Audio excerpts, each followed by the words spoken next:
too. Join Roofs from the Heart for their second annual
Thomas sitting in for him. Haley Taylor Simon producing the show today. Let's get after it. We got 4 hours to talk about this. Yep. We have Eagle stuff planned throughout the course of the show, but today is one of those.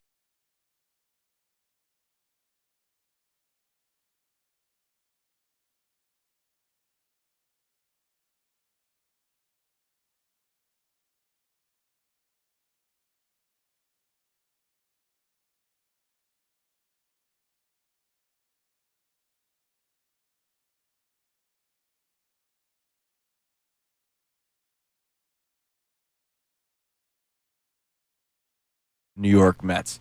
And in game one, they get blown out 13-3. They're up 3-0. They don't get a hit after the fourth inning. They lose 13-3. So I asked the Phillies to then show me that they have that it factor.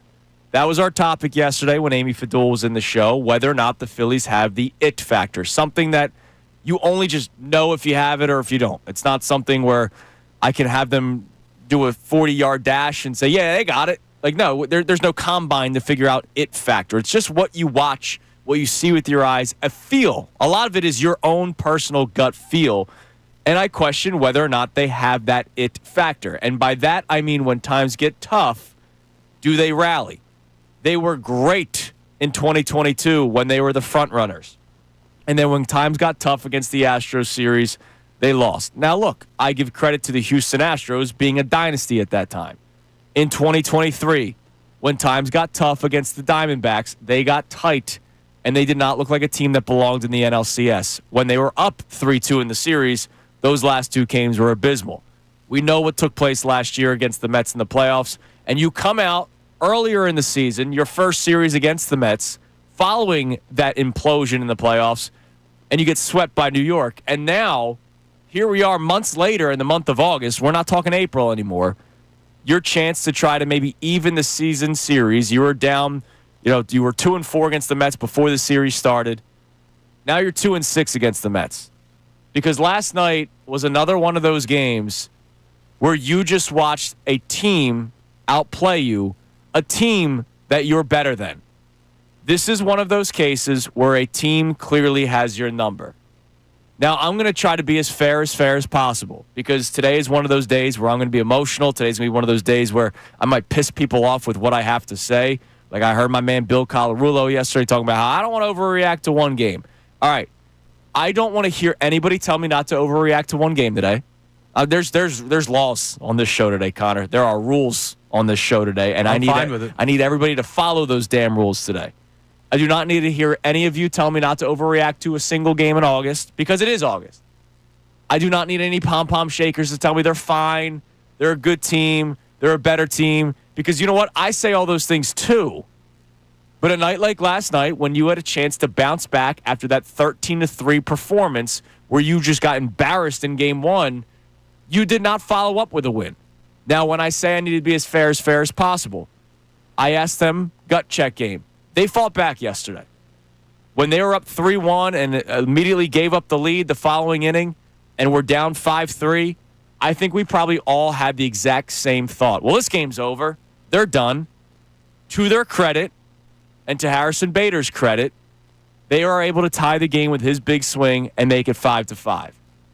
But unfortunately, 5-5 doesn't win you a ball game. And unfortunately, there are more innings left to be played. And unfortunately, they have a guy named Edwin Diaz as a reliever, which is why when the trade deadline took place, I named the Mets the NL East champions because they added to the bullpen that already had Edwin Diaz. The Phillies added Duran, which, look, I'm not panicking after another bad outing. The guy's got electric stuff. I still feel comfortable with him despite how yesterday played out. But the Mets just have a team that may be deeper. The Phillies on paper may be better. But when guys 6 through 9 in the order can do more for you, for the Mets, than what your 6 through 9 can do on a given night for you, and when your bullpen is deeper and you're not relying on 6-7 innings out of your starting pitchers, which last night was the night you had to rely on it, and unfortunately you couldn't because maybe an umpire was squeezing you. Well, the umpire was definitely squeezing you early on in the game. Emotions got over your top, and then Orion Kirkering doesn't know how to pitch when there's runners on base. And that's one of these millions of concerns that you have with this Phillies team. So again, the rule today from any of you, even though I never turn anybody away, I don't need pom-pom shakers telling me that they're going to be fine. I don't need anyone telling me that I shouldn't overreact. I'm miserable today. And I've watched the team that I despise take the first 2 games of the series in Citi Field and could potentially sweep you tonight. And they did exactly what I didn't want them to do. They woke up the New York Mets. Good morning, Con. Is it? So I got to tell you, man, I think you're overthinking this a little bit. Because when you compare the Phillies and you talk about that better team thing and stuff, and I'm not going to make that argument today. I'm not going to be that guy. I'm not happy with this baseball team remotely. So you're not going to hear the typical stuff you hear from me today. But if that's the case and the Mets are the deeper team, if this bullpen that they added to is better than what the Phillies trot out there, why the hell for a month plus has that team not beaten anybody but you? Why do they look like losers when they play anybody else but you? Why do they fail to beat the Washington Nationals? Why do they fail to beat other bad teams in baseball? Have one of the worst records post-trade deadline in all of Major League Baseball, maybe the worst. Now, the Phillies are helping with that right now. But they just beat you every single time you go to their building. It's not ability. It's mentality. And this Phillies team mentality against the New York Mets flat out sucks. Sure, they fought back last night. You know who it was? They hit the big home run, a guy who was on that damn team last year, who's only been here for a month in Harrison Bader. It's flat out ridiculous what the guys who should believe they're better than this baseball team that they play up at Citi Field, whether they are or not, whether the fan base should make that argument or not, it's just embarrassing that they continue to allow the Mets to dominate them like this. Well, here's one of the reasons. Well, you mentioned that they can't beat teams like the Nationals and the Marlins and the Braves, and you're right, because they were struggling, and they did have a horrible month of August. The Mets may be a big game, big series team. We saw it in the playoffs last year. It's not like it was just the Philly series that they played well in. It continued. And the Phillies, you know who they are? They're the Phillies of 22 and 23. Like the Phillies in 2022 stepped up when it mattered. The Phillies in 2023 stepped up when it mattered until obviously the final 2 games of that series against Arizona. That could happen at times. The New York Mets, they may sleepwalk at times, and then when it comes time to series like this, or series like the Mariners, who they took 2 of 3 against not that long ago, maybe they're a big series team, and they can lock in, and the city of New York, just like we talk about how it's 4 hours of hell at Citizens Bank Park. I hate New York with a burning passion, but let's not act like the Mets fan base and the city of New York isn't a ravenous fan base as well. It's tough to play in there. And maybe there's something to this Mets identity and who they are in their core. Even though the Phillies are the better team on paper, maybe the Mets are the better big game team right now. And we've seen that play through 2 games so far. Yeah. My biggest worry with this Phillies team is that they get tight. I'm tired of it. And look, it's August 27th. There's nothing you could do about off seasons. But like this is why before the season started, I was annoyed with the plan, with the organization. This is why in May, in June, July, even when things were going well for the Phillies, leading up to the trade deadline, I needed some major changes because I know who this team is. And this is why I say over and over and over again, I don't want to gamble as a gambling man on whether or not my team gets hot. That is not something that I want to risk money on, right? You might bet the over-under for like the Eagles this year, but you're never going to bet on whether or not they go on a 7-game winning streak. You're just going to bet their over-under on wins. I might bet that for the Eagles. When it comes to this Phillies team, like I don't want to bet on them getting hot. I don't need my team's World Series chances relying on getting hot. Right, but they were hot last week. They're not hot right now. But they beat like every other contender in the damn National League and the good teams in the American League. They just are mentally dominated by this New York Mets team, and it's going to drive us all insane. Welcome to the party, pal. All right, coming up next, I want to dive deeper into this whole, like, they're still a better team thing, because it's something that I've been saying all season long, but it's time for that to go out the window. And the reason why, I can literally use an experience for the Phillies to add to my point. It's Kincade Salciunas, Connor in for Johnny today on a very wonderful Wednesday morning, 97.5 The Fanatic.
By Bradford White Water Heaters. Bradford White, they're here for the pros. 6:14 here on Kincade Salciunas 97.5, the Fanatic. So I checked out our YouTube chat this morning, and Kieran, right off the top wrote right away, I'm done with being emotional about this team. I know the ending of this book.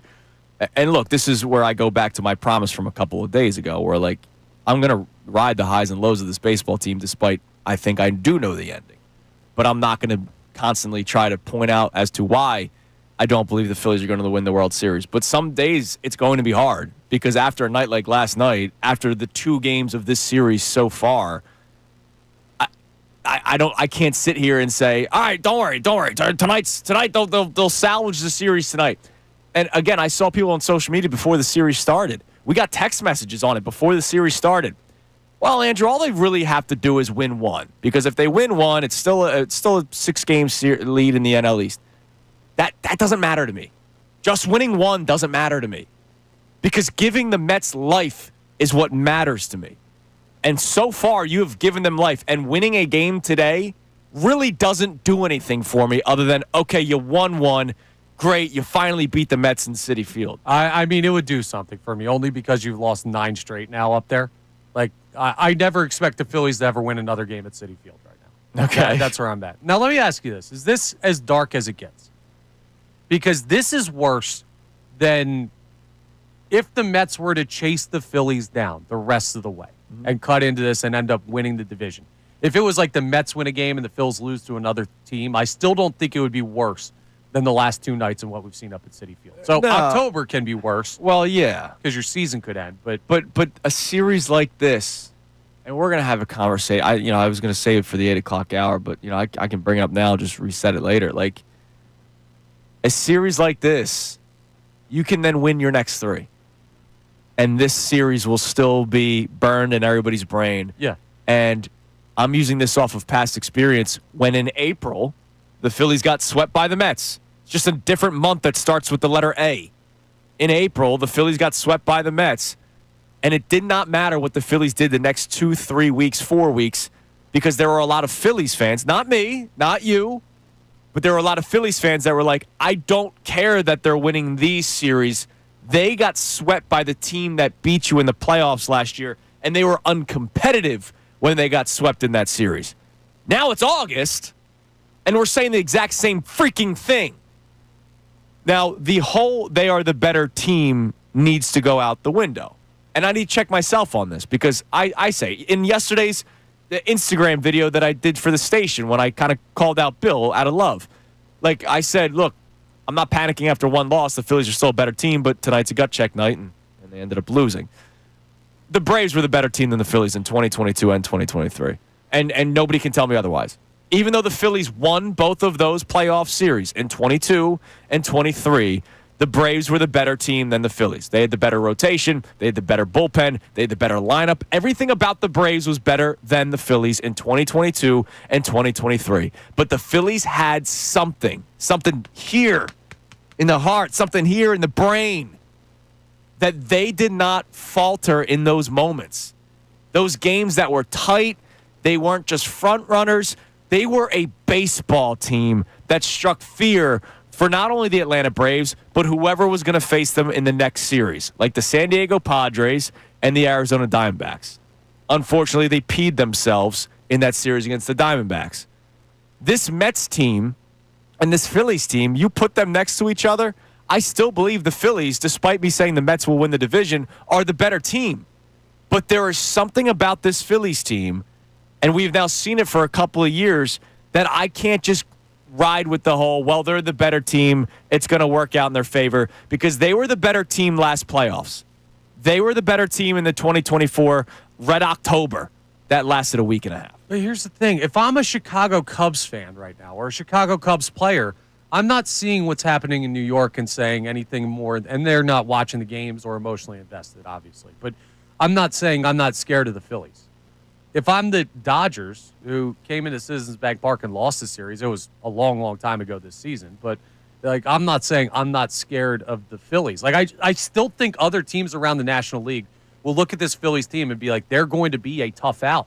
Sure. But it makes no sense that this one team holds so much power over. I feel like we're at the Pedro Martinez against the Yankees. Just tip my cap and call the Yankees my daddy. Yeah. That's what I'm ready to do today with the New York Mets, and it makes me sick to my stomach. That's disgusting. But that's reality right now. It's disgusting. Talent doesn't always prevail. I uttered those words in the 2023 Eagles season. I uttered those words in the 2024 playoffs for the Phillies. I will remind you of that realization that I had a couple of years ago this morning. Talent does not always prevail. All right, coming up next, through 20 minutes of this bitch fest, we haven't really even broken down the game. So we'll do that coming up next. There was some good. I told you. I asked for a gut check. They did fight back. But there was obviously a lot of not so good.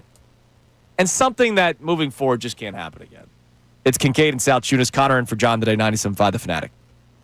Now on 97.5 The Fanatic Sports Update. Phillies drop the series to the Mets. I'm Haley Taylor-Simon with your Fanatic Sports Update. The Phillies fell to the Mets 6-5 in their second game of the series. Now lost at Citi Field. That is 9 straight losses at Citi Field. The Phils did have a 2-0 lead, and the Mets came alive in the fifth, scoring 5 runs. Harrison Bader was able to tie up the contest with a 2-run homer in the eighth, but the Mets walked it off with a Brandon Nimmo hit off of Duran. The Phillies are looking to prevent getting swept with Taijuan Walker on the mound against right-handed pitcher Nolan McLean. First pitch is at 7:10. The Eagles have their 53-man roster after cutting 38 players yesterday, as yesterday was roster cut day. Both Howie Roseman and Nick Sirianni spoke to the media following the cutdowns. Roseman stated that, well, he's never content. Take a listen. I don't sit here, no matter what the year is, no matter what the time of the year is, and feel content with what we're doing, and just will continue to look for opportunities. Big day today on Kincade and Salciunas as we have Adam Schefter at 7:55, Kevin Negandhi at 8:55, and Dave Zangaro at 9:10. I'm Haley Taylor-Simon on your home of the best birds coverage on 97.5 The Fanatic and 97.5thefanatic.com. Eagles head coach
Texting, YouTubing, emailing. Andrew, stop overreacting to one game, man. You're going to be just fine. I don't want to hear it. I don't think I'm going to hear it, Connor, just by reading our YouTube chat. We'll check our text line coming up around 6:40 for the first time this morning, because I'm sure there's a lot of people that are ready to attack. I told Haley, who's producing the show, hey, we're going to get into some Eagles stuff. I want nothing but Phillies texts. Like, with all due respect to Darius Cooper, like, I don't need Darius Cooper text that he made the roster. Good for you. That's awesome. We applaud it. We will talk about it. We'll have Dave Zangaro on later on the 9 o'clock hour. But when it comes to the people today, I imagine the majority of people want to talk about the Phillies. And so that's what we're going to do today. But just looking at our YouTube comments, a lot of it's Eagles season and go Birds. Go Birds. And Colbus or Colbus, I don't know, says good thing football season is starting soon because the Phillies are done. Like, that is the tone that I'm seeing. The beauty of the YouTube chat is it's live. It's what we're talking about right away. I see it right away. So nobody has pushed back yet on me saying, pom-pom shaker, sit down. That's good. That's good, because no pom-pom shaker should tell anybody to relax or not to overreact. Can't wait to hear what Bill has to say coming up at 2 o'clock on Unfiltered. All right, so the game itself, because we haven't even talked about it. Really, 20 minutes into the show, we've just bitched and complained. Yeah, as we they should. deserve it. Yeah, hell yeah, man. Look, absolutely they deserve it. Hold their feet to the fire. My God. Put their feet in the fire. Yes. Yes. You know what? You're right. Let's get Probably would pig smell roast. too good. Anyways, I mentioned the good. Harrison Bader, awesome. You know, big home run. That was his welcome to the Phillies moment, despite having a wretched attempt to throw the ball at home plate yesterday. This is your outfielder that you traded for. So I will give you the praise for the good with that 2-run home run and 3 hits altogether. But I'm going to rip you for that just embarrassing throw from center field. Bryce Harper didn't care about the rivalry gear yesterday. Good. I'm glad other people talked about it. I'm glad that I wasn't the only person. You guys made fun of me, called me Old Man Clouds, you and Still Amy will. yesterday. No, there were other people here locally that felt the same way. And clearly Bryce Harper listened, because he went with the light blue Phillies gear yesterday and not the orange and Mets blue and black cleats yesterday. He showed up to actually play baseball yesterday. And what do you know? 3 for 5. Because I don't think he was thinking as much. I'm serious. You can laugh all you want. I don't need rivalry pack. I need let's play baseball. And he played baseball yesterday. Edmundo Sosa just keeps on being Edmundo Sosa. 2 for 3. Hey, you're playing today. All right, let me have a good day. So there was good. But then there's obviously more bad than good. Shout out to Matt Strom and Tanner Banks, by the way. They had good. Yes. And Alvarado, even though I still hate you. The bad. I can't totally rip Jesus Luzardo for yesterday, because I thought that umpire was atrocious. Both ways. Like all-time atrocious. You're right, both sides. Like, he was horrible for both the Phillies and the Mets. But when I put the stamp of season over when Zach Wheeler got hurt, this is one of those reasons. Luzardo's pitch count goes up, again, not necessarily his fault. That one at-bat with Soto and the one at-bat with Starling Marte where he was all over the zone, but the umpire was calling balls. You know, Luzardo got emotional. He got out of the first inning, which is great. But Luzardo's not going 7-8 innings on a given night. He had the great start 2 outings ago, but yesterday he only goes 4. And now you got to go to a bullpen that, let me look into the future, will not have Jose Alvarado in the playoffs. You're going to have to use guys like Orion Kerkering in high-leverage situations earlier, because you don't have Alvarado to turn to, who would be that guy for you. And Orion Kerkering, for whatever reason, we always talk about how some guys can pitch really well in the 8th but can't pitch well in the 9th. We've had that conversation numerous times. There are differences between relievers and closers. That's why I am pro roles in bullpen, so guys feel comfortable. I don't care that it was early, because I'm sure that was an excuse. Oh, Kerkering wasn't ready to be warmed up that early. I don't care. There has been something all season long with this dude that whenever he inherits runners, he does not pitch well. And we saw it again yesterday. He is near I think 50% of the time he inherits runners that those runners score. Yeah, but that's somewhat avoidable, right? You cancan't use him in dirty innings. You need a clean inning. That's horrible. I know it is. That's horrible. That's where we're at. So you have to work with what you have. You have other guys. He's supposed to be. If we are power ranking the guys that are supposed to be trustworthy and guys that are probably your better arms in the bullpen, we all agree that Duran is number one. Yes. Alvarado is not in this conversation because he does nothing for you come October. Like Jose Alvarado is a ghost runner at this point for me, which is why I'm so adamant about not giving a guy like that a standing ovation, because now Orion Kerkering becomes your number 2 most reliable guy, or guy you're supposed to have confidence in, or guy that you're going to turn to in those situations, and he can't freaking do it. So now you're going to have to use a David Robertson or a Tanner Banks or a Matt Strahm, and regardless, you're burning a guy early in the 5th inning, but Kerkering is supposed to be that guy. And for him to not be able to go into any sort of situation like this hurts your chances. No, it does, but that's where we're at. So you have to go with what you've seen this year, and I've seen enough of him in innings like that and situations like that. Now, he can get clean innings, and I feel good about Orion Kerkering with nobody on starting an inning, regardless of matchup, too, because he can get lefties out. I got you. But that's just what you've got to do, and that's on Rob Thompson to recognize that and do that from here on out. By the way, I said about 50%. He has inherited 30 runners this season. 14 of them have scored. Yeah, so take under 50. That's horrible. Better than we thought. And then one more thing. Look, he had a nice stretch. And I give him credit for it. You know, I'm a credit where credit's due guy. I never need to see Weston Wilson in a big game again. You want to throw him out there against the Nationals and the Orioles? Fine. I have his last 10 games. All right? 2 for 4, and this is when he's been platoon. He's been playing when there's been a left-handed pitcher. 2 for 4, 1 for 3, 1 for 2, 1 for 3. Pretty good, right? Yeah. Orioles, Rangers, Reds. 0 for 2, 0 for 1, Nationals, but then 1 for 5, Nationals. 0 for 3, Nationals. 0 for 3, Mets. So the last 5 have been bad, and those couple of games where he was playing well were against bad teams. In a game like last night, and I appreciate his effort trying to dive for the ball, looking like Superman in left field. Sure. If Superman was blind. Weston Wilson is not a major league outfielder for, once again, a World Series team. And that's why I'm sorry to go back to it, as I always do. There are players on this team that are supposed to be key cogs. Weston Wilson, maybe not a key cog. But there are players on this team where I go, yeah, they are Major League Baseball players. And they are players that can be in the league for 10 years.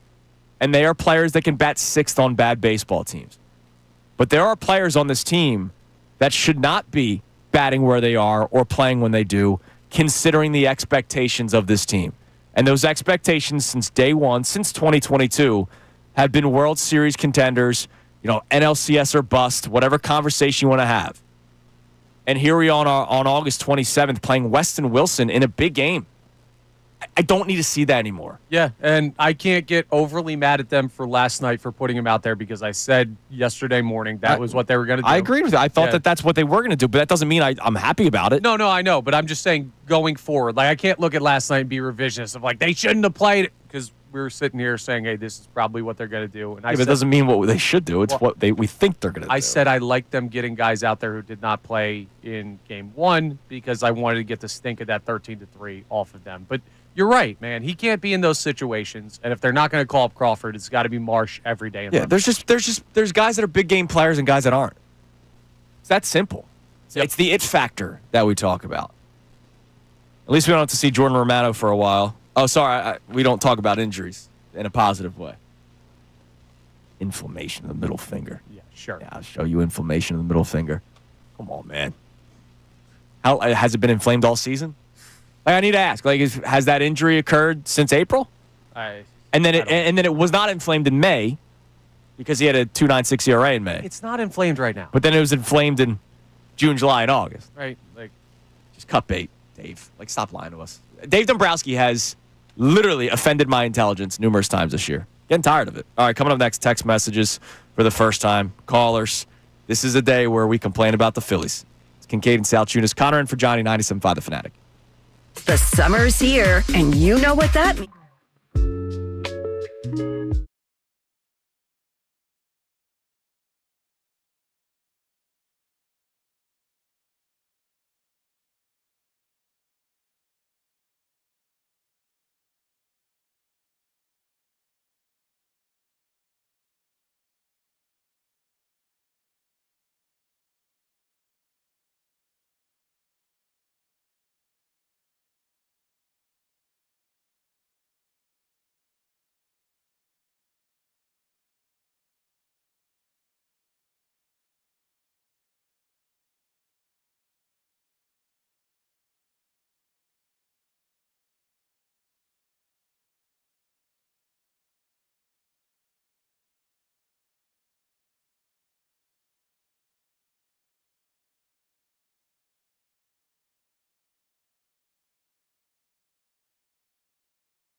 I appreciate people who listen. So on YouTube, MC, someone tell Chunas the Phillies are not a World Series team as currently constructed. They just aren't. Welcome to the show. Seriously? For people listening on the radio, I'm just staring at the YouTube camera right now. Seriously? Now, fortunately, my man Colbus, who first time I remember seeing him, says he's already been saying that. Pay attention. Like, hello. Yep. Audience is always changing, baby. Now, saying World Series expectations or World Series or bust does not mean I believe they are going to the World Series. When we talk about the masses sometimes, we all know the deal. Coming out of spring training, if you're just tuning in, if you're just joining, and welcome. Thank you, MC. Yeah, I appreciate you Like, I'm joining not us. ripping you. I just, like, I've been saying this. When I came back from spring training, I told Connor and John, first show back. This is it. I heard Chris Wheeler doing the starting lineup for the Phillies at Baycare Ballpark, and I looked around. I was like, oh, my God, it's the same team. It's the exact same team. The team with flaws. This team that I don't like when it comes to a lineup construction. I did not like the bullpen going into this season. There were a lot of things I didn't like except for the starting pitching. And that was the one thing that I could hang my hat on. And I told everyone that I would make my final decision post-trade deadline. And when they got Duran, that was great, the Wednesday before the trade deadline. But then when Thursday ended and all they added was Harrison Bader, and now as weeks have gone on and Justin Crawford has not been called up, I stand by what I said at the beginning. Yes, we're talking World Series or bust because I think this is the last year of the majority of this core. Yes, we have every right to have the expectations considering they were in a World Series a couple of years ago and NLCS a couple of years ago, and we're the better team in a playoff series that they just lost in the first round last year. You should have World Series expectations. But do I believe they are a World Series team? No, I do not. I'm just not trying to harp on that because I'm trying to enjoy the ride as much as possible. I made that promise to you all on Monday, and unfortunately, I've gotten kicked in the nuts back-to-back days by the New York Mets. Yeah, you might be banned for making promises. It seems like the universe just likes to test you. The Phillies are banned from playing the New York Mets. I'm down with that, too. Because if they played the Nationals this week, my promise would be great. Even though I would still have that feeling, I would be riding the high.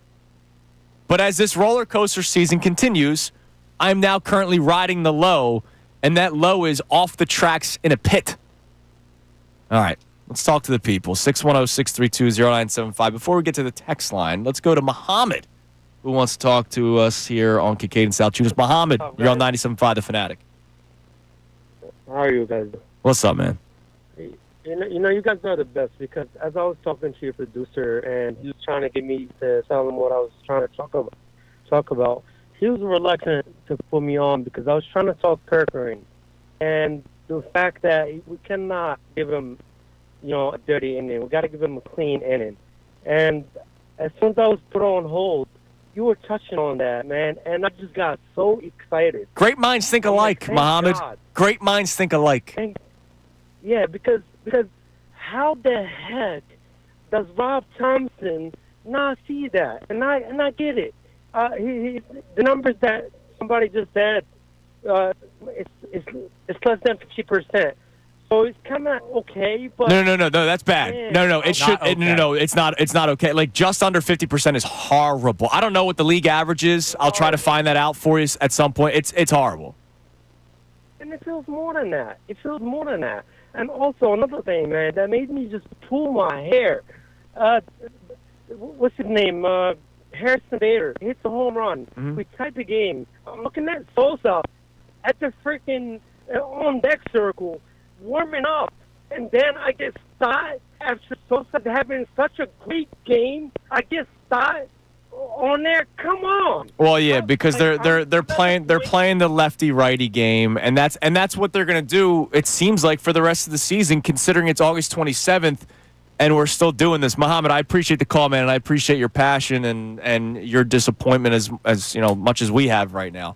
They're gonna keep doing that. They're gonna stand by it. Stop, by the way, has been playing well. I get it. Edmundo Sosa was playing a good game. Edmundo Sosa plays well against left-handed pitching. Bryson Stott plays well against right-handed pitching. We thought that Bryson Stott was going to be an everyday player. Doesn't seem like that's going to be the case. Who knows next year? I mean, this is going to be year 5 of it, so I don't know. But that's just what they do. Now, the Kerkering thing, like, we do know the numbers. Rob Thompson knows the numbers. All right.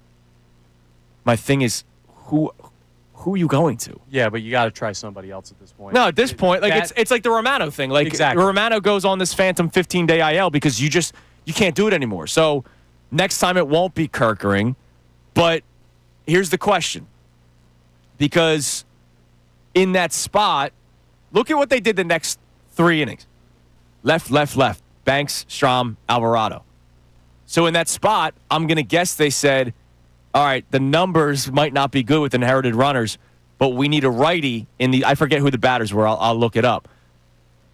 Pretty much everybody. Who's the other righty out of the pen that you're trusting? Obviously, Duran's not – you're not using him in the 5th inning. I guess Robertson. And then it's David Robertson. That's it. It's Robertson or Kerkering. But here's the thing with Robertson. And didn't David Robertson pitch 2 days ago? Yeah, but I don't know how. I don't know what his arm is like. We don't know. Like, you know, he's getting up there in age. Is he going to pitch back-to-back days? We don't know that yet. Yeah, what I will say is he's a guy that's been around. So, like, he's gotten out of spots with runners on before. He is experienced in that. I'd rather go to him at this point. I'm not trying to say Kerkering can't be thrown anymore, but for a while, I don't want to see him in a spot where he doesn't have a clean inning. And that's another restriction that Rob Thompson has to manage with a bullpen that has mainly been a restriction. Right, and so go ahead, Haley, we have a text on Rob Thompson.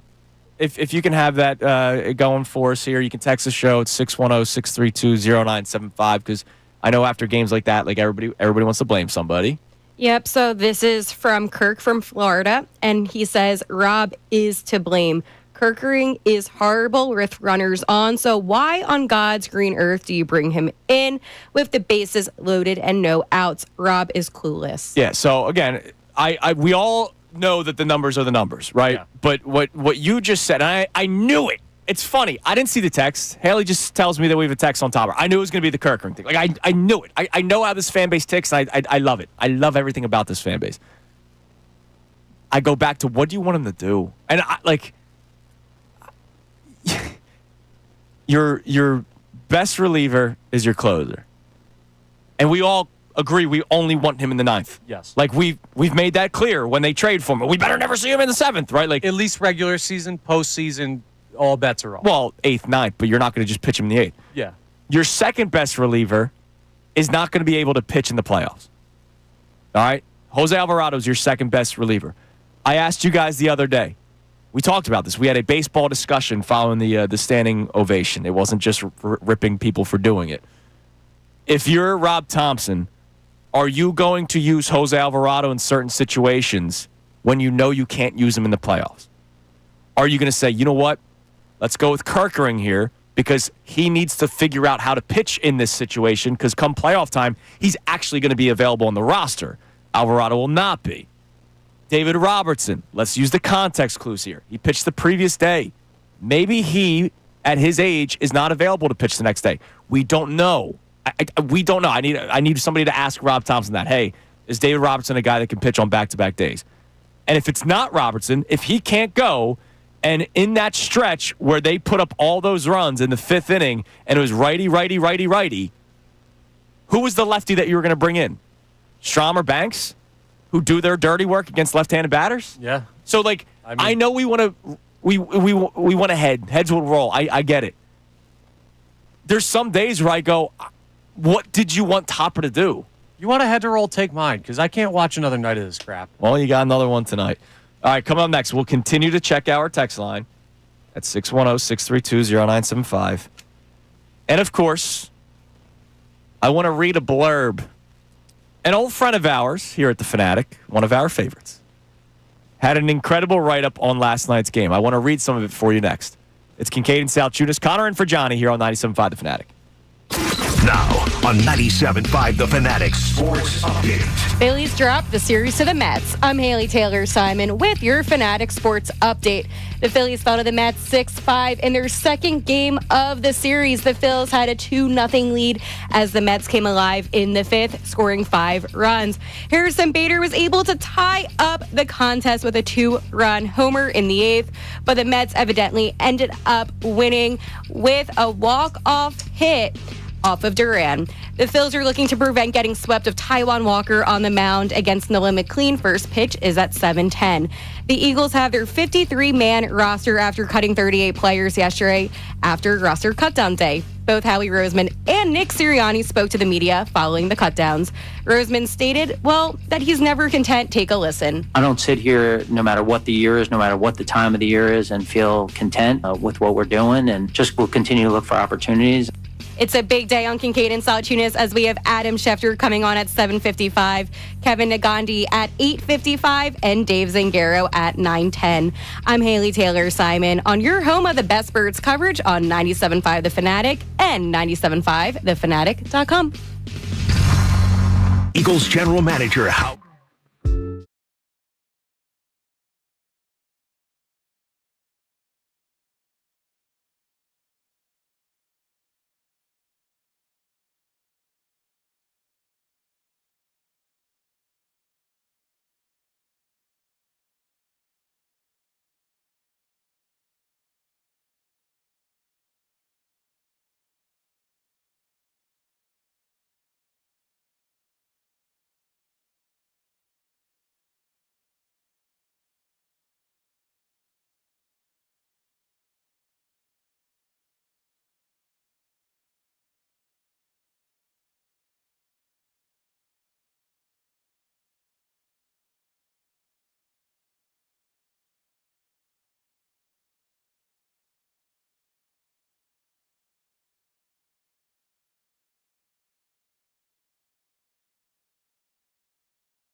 Salciunas 97.5, The Fanatic. All right, Haley, have that text line ready. We'll get back to it. We'll get to some more calls as well. The people are awake and ready to go after last night's performance in Citi Field where they lose. And look, this one's more painful. Like, 2 nights ago, I was just straight up embarrassed and I was pissed. This one's painful because it's one of these moments where you go, they just have your number. And unfortunately, there is a world where you play them in the playoffs again. They had your number last year, and they beat you in the playoffs. They've had your number this year, and there's a chance you could face them in the playoffs. And that's more depressing to me than, like, yesterday I was pissed off. Today I'm like beaten down today. No, I agree with you. The worst part about it was yesterday was a very special day. It was our own Ricky Bo's birthday. Yes. And he had to end it with the walk-off against the Mets for 9th straight loss at Citi Field. Like, how are you going to do that to Ricky Bo? That's what I'm most upset about today. Come on, man. No, but you're right. It's kind of just resigned to your fate at this point, that this team cannot play that Mets team at Citi Field. And that's the weird thing. Like, I could see them taking 3 of 4. This is going to sound insane today, right? But I could see them taking 3 of 4 at Citizens Bank Park. They took 2 of 3 earlier this year. They're a different team when they play them at the bank, but that doesn't matter. Like, you can't be scared of a building. You can't be scared of an environment. You can't be mentally defeated by going up to Queens and playing that team. Playoff series are at both parks, unless it's the wild card route. But exactly. You get my point. All right. I want to read this blurb from an article before we get to our text line and our calls. Our old buddy Bob Cooney, who is doing a tremendous job covering the Phillies with NBC Sports Philadelphia. Very happy for him. We've mentioned it in the past, but truly, truly happy for Bobby. We love Bobby. He's back where he belongs on the beat. Well, he belongs here, but I digress. He's back on the beat. He's in the locker room. He's writing stories, and Bob is a tremendous writer. And so I want to read the beginning of the NBC Sports Philadelphia article from last night, early this morning. Oh, it's real. Whether it's the play of the New York Mets, the frenzied fans, something about Citi Field, or just the Phillies themselves, there might be a curse the Mets have over the Phillies that isn't as easily explainable as the team and the manager want us all to believe. How else do you explain Jesus Luzardo's lack of composure when things get choppy? Or center fielder Harrison Bader, a Gold Glove winner, needlessly attempting a throw out at home instead of hitting a cutoff? How do you explain Mets starter Sean Manaea, who allowed 17 earned runs over his past 19 in the third innings, striking out 8 of the 14 batters he retired? Or how Johan Duran blew his second save in less than a week? Don't try to make sense of it because it'll have you praying to the baseball gods for answers, and it doesn't seem like they are logical ones. The Mets belted 4 consecutive singles off Duran in the 9th inning to take a 6-5 walk-off win, their second in this 3-game series. The Phillies lead in the National League East is still at 5 games, but the momentum factor between these two teams leans heavily in New York's favor. Now, obviously, he goes on and writes up the entire game, but I just wanted to highlight those first couple paragraphs in his post-game write-up because it's just perfectly written, and it's just perfectly said. And that momentum thing is why I said before Game 1, don't wake them up. Don't breathe life into them. Yeah, sure, you can point out, Connor, that they lose to other teams not named the Phillies, right? But they are clearly a team where the moment isn't too big for them. Maybe the 162-game long season is just a long season for them, like we've seen with the Phillies. But when the lights get brightest, we have seen that team overcome those bright lights recently. Obviously, in 2022, when they win 100 games, they lose in the first round of the playoffs to the Padres. But we've now seen them in last year's playoffs and this season against good teams play up to a level. And the Phillies have not this series. All right, you're listening to 97.5 The Fanatic, WPEN HD1 Burlington, Philadelphia, a Beasley Media Group station broadcasting live from the Comcast Business Studio, powering possibilities. Let's go to Chris in Allentown who wants to talk about the Phillies. What's up, Chris? Yo, Chris. Yo, can you hear me? Yeah, I got you. Hey. Oh, all right. Hey, listen, man, I thank you this morning. Good morning. I just got to vent a little bit, man. I am just so tired of the management on this team. Between Dusty Baker holding Bohm twice at third, that ball was being gathered up while Bohm was hitting third, and he's holding him. That's a run right there. He did it the night before when there was a ball hit out to right field. I am tired of Rob Thompson standing there while your catcher is barking at the freaking umpire, and the umpire is barking back at the catcher. Like, that umpire, I think, listen, my team plays like crap. I'm going to say my team plays like crap, but when the officials get involved, let's go to football and with baseball here. When the officials get involved to destroy a game, that umpire was absolutely horrible. Between not calling time while Luzardo was in a freaking lineup to the balls and strikes that he was calling is absolutely disgusting. Don't get me wrong. This team should, the top three of this lineup should be hitting much better, and they have gone absolutely cold as soon as I stepped into this field. This is ridiculous. I am so tired of losing to these freaking teams. I don't want to hear curse. They need to get out of their own way. I got you. Chris, I totally understand, man, and I appreciate the venting, and that was a full-on vent call where emotions may have gotten the best of them. Dusty Wathan, not Dusty Baker. Yeah. Holding Alec Bohm at third because there was no outs in the inning, so you're not going to risk a potential play at the plate. Yes, it was the right call last night. Game one, totally agree with you, Chris. Yep. Not sending Alec Bohm was a horrible decision. There was no outs in the inning. So Alec Bohm is one of the slowest base runners I've ever seen in my life, so they held him up at third base because there was no outs in the inning. So I can't completely blame Dusty Wathan for that. The umpire was bad for both sides, but yes, the Juan Soto giving him time was an egregiously young umpire mistake with a star batter up the plate moment. 1 through 3 in the order, coming up small. Bryce Harper did go 3 for 5 yesterday and drove in 2 big runs. So a lot of emotion, but the point stands.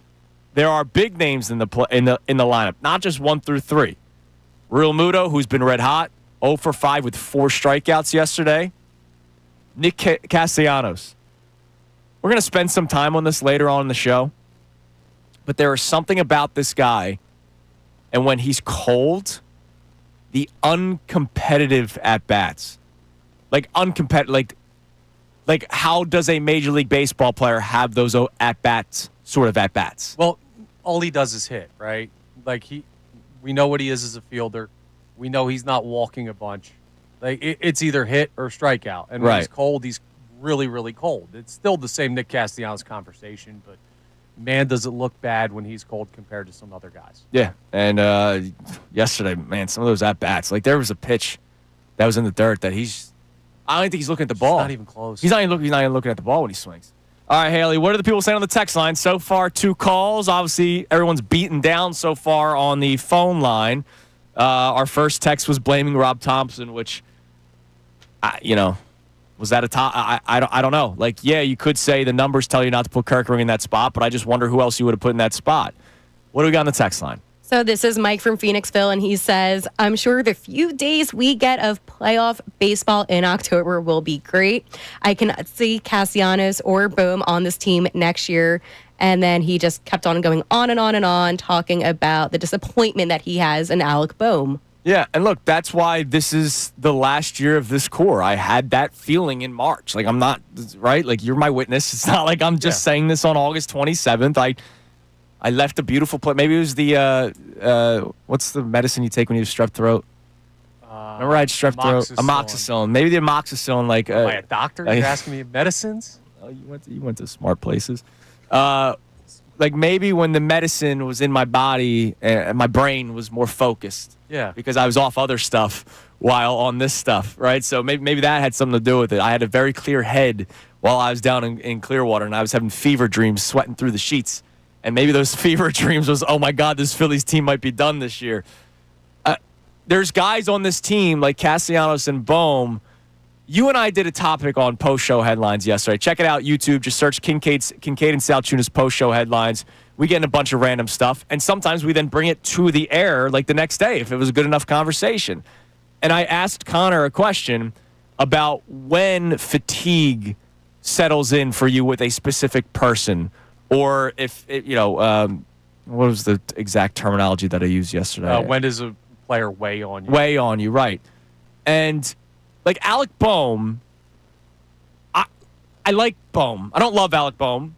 I don't love that my third baseman slaps the ball, but I like when he drives and runs, and he does do that. And he's worked tremendously at his fielding at third base, tremendously, and I give him credit for that. But Monday night, when he's complaining about the microphone in center field, like that's one of those moments where I'm like, all right, I'm done with this guy. Like, if they don't win something this year, I'm not going to lose sleep if Alec Boehm is no longer the third baseman of the Phillies. Castellanos, who I defend often, I get it. Fatigue has weighed in. Man, fatigue started for a lot of people in year one. It did not for me, but seeing an uncompetitive at bat like I did yesterday, like that weighs on you at times. Bryson Stott, like at some point we have to stop talking about him being your everyday second baseman when the Phillies have told you now in 2022, 23, and here in 25 that he's not. And at some point, like we have to come to terms with these things.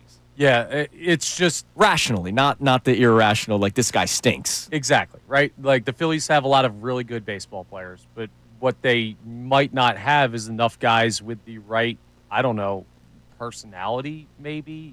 I don't want to take this too deep as like they're not the right people, but look at a guy like Edmundo Sosa, who had a really nice night last night for this team. That dude just shows up and gets the job done, and you never hear anything from him. You heard it one time, and it was when Bryce Harper talked to him about like slamming the helmet. I forget what series. Yeah, which I thought was hypocritical of Bryce Harper. Yeah, we don't need to relitigate. But the point is, like, he just shows up and balls and gives effort, and he doesn't seem daunted by the moment. And some of these guys, when they struggle, they break down. Yeah. Now you say you don't want to relitigate it, but like I wonder, like, what's up with this team? Like, I thought that was a weird moment earlier this year. Yeah. When Edmundo Sosa slams the helmet and Bryce Harper goes up to him and says, "We don't do that around here." It's like, well, hold on a second. Some guys do. And you do. I know exactly what's up with this team. Exactly what's up with this team. Like, we got guys complaining about playing time that don't deserve it. Like, it's been a weird year. I can tell you exactly what it is. All right, tell us next. Tell us next. Also, coming up next, quick break from the complaining after Connor tells us. Eagles finalized their 53-man roster.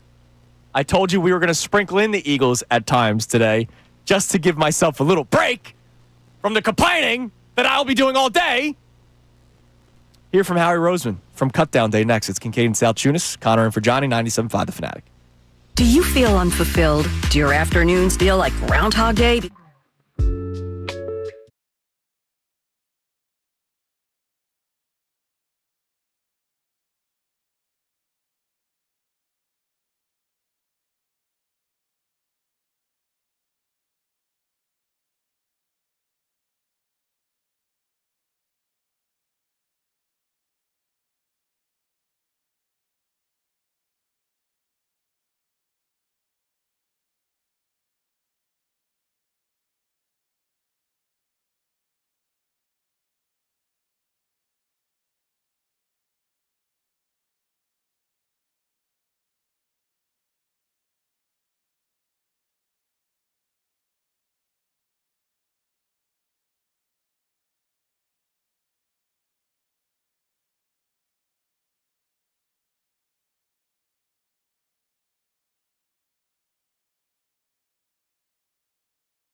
7 a.m. hour of Kincade Salciunas is brought to you by the Bet Parks online casino and sportsbook app. Live bet sports on the Bet Parks app and play all your favorite casino games. Bet Parks has a great offer for new users. Got to be 21, Pennsylvania, Jersey, or Maryland. Gambling problem? Call 1-800-GAMBLER. All right, Haley, you need to explain something to me. What's up?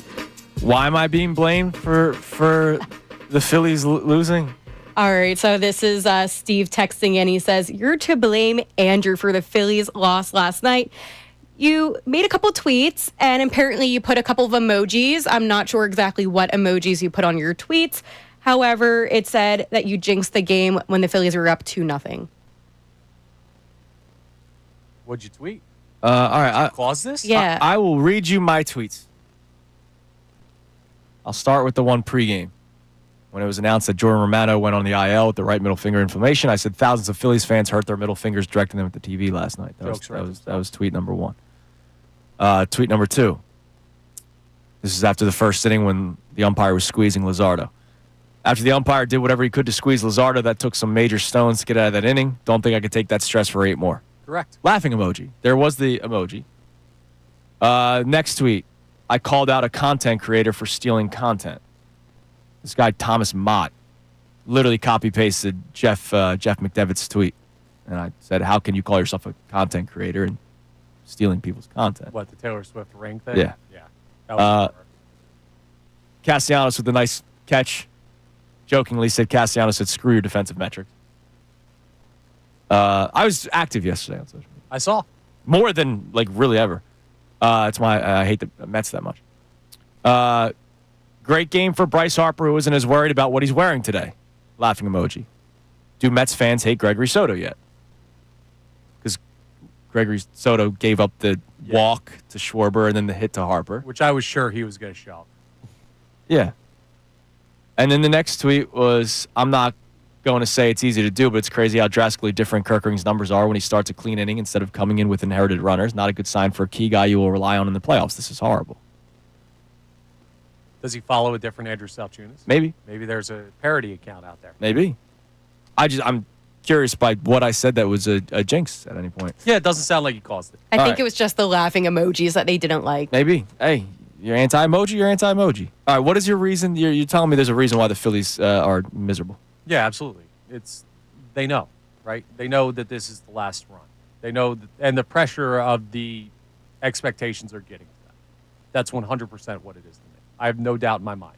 So they are the prototypical hungry dogs run faster. They'd rather be the underdog team. No, that's not it. No, it's should we bring out the dog masks? No, it's not that they're expected to go compete for a World Series because they were last year. It's that Schwarber's up for a contract, Remuto's up for a contract, Yeah, Granger's tight. up for a contract, They're tight. Castellanos can be moved, and they've known all year that this year is different, and that has put a different level of pressure on this team than they have in the past, and it affects the guys like Bryce Harper and Kyle Schwarber and those big-time names more because they know that, hey, if this is the end of this era, God knows how they rebuild. God knows what contention status they have in the next 3, 5, 7 seasons, right?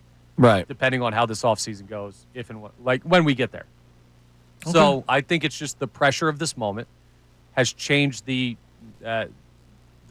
tune of this locker room. And that's a tough thing to deal with, but that's the price of being a professional ball player. That's why I asked the question yesterday. Do they have it? Yeah. And if pressure is getting to them, like we saw in the World Series, which, hey, they lost to a dynasty. NLCS, that was not a dynasty, the D-backs. Last year against the Mets. And in big games like last night and the night before, do they have it? The it factor. I don't know if they do. And that's a tough thing to realize. All right, 53-man roster finalized yesterday for now because there could still be changes for the Philadelphia Eagles. Darius Cooper made the roster yesterday. Here was Howie Roseman. He spoke at to the media with Nick Sirianni, but it was mainly the Howie Roseman press conference with Nick there on the side. Here was Howie talking about Darius Cooper. Yeah, a lot of credit to our scouting staff. When we talk about the draft and the draft picks and the front board, there's a lot of voices here, myself, coach, are a big part of the front board and our senior staff when we talk about it, our assistant GMs, our vice president, player personnel. So really, we give our scouts, our area scouts, a chance to put their names on free agents and go get those guys. And our area guys did a great job. Cam did an unbelievable job. I think Phil was a big part of that too. And you just watch him, and you see obviously, he's not playing the SEC, but you see that he's got talent. And when he came in here, just seeing how big and strong he is. I mean, we sat with him today, and he's sitting there in shorts and a t-shirt, and you're looking at him, and you're going, this guy has so much developmental qualities for us, and what a great kid. So obviously it starts now. We tell all these guys, there's no scholarships in the NFL. They got to keep earning it. But he's done everything up to this point to earn the opportunity. Now, the reason why I wanted to play that clip. Give some love to Cam and Phil, right? Damn right. Go Cam and Phil. Anai Smith did not make the team yesterday. He was released. We'll see what ends up happening with him, former fifth-round pick. Andrew DeCecco was in with us Monday, basically said he really hurt his chances in that final preseason game with his inability when it came to the return game. How he did not look good in the return game. So Darius Cooper makes the roster, and Anai Smith does not. Reuben Frank, credit him. We'll be speaking with Dave Zangaro of NBC Sports Philadelphia later on today, but Reuben Frank broke it down for us. Eagles 3 quarterbacks, 3 running backs, fullback, 5 wide receivers, 3 tight ends, 11 offensive linemen, 60 tackles, 5 edge rushers, 4 linebackers, 6 corners, 4 safeties, and 2 specialists. Although he does believe that to be changing in the next 24 hours because you know that Howie is going to get to work. Speaking of, you'll hear him talking about just that coming up next because Howie's season continues. Because there are still questions with this roster. Despite us feeling great about the Eagles and thinking very highly of the Eagles, there are still some legitimate questions. And other teams removed players. Other teams had to cut their roster down by 4 o'clock yesterday. There could still be trades potentially. So you'll hear from Howie Roseman coming up next. But, of course, we'll continue to talk about yesterday's horrible loss for the Phillies. So, no, next segment will not be all Eagles. If you want to bitch and moan about the Phillies like we have been so far through the first hour and 20 minutes of the show, join us, 610-632-0975. What did last night's loss do for you and your psyche with this Phillies team? There have been a lot of Go Birds comments on our YouTube chat this morning. That's not a good sign.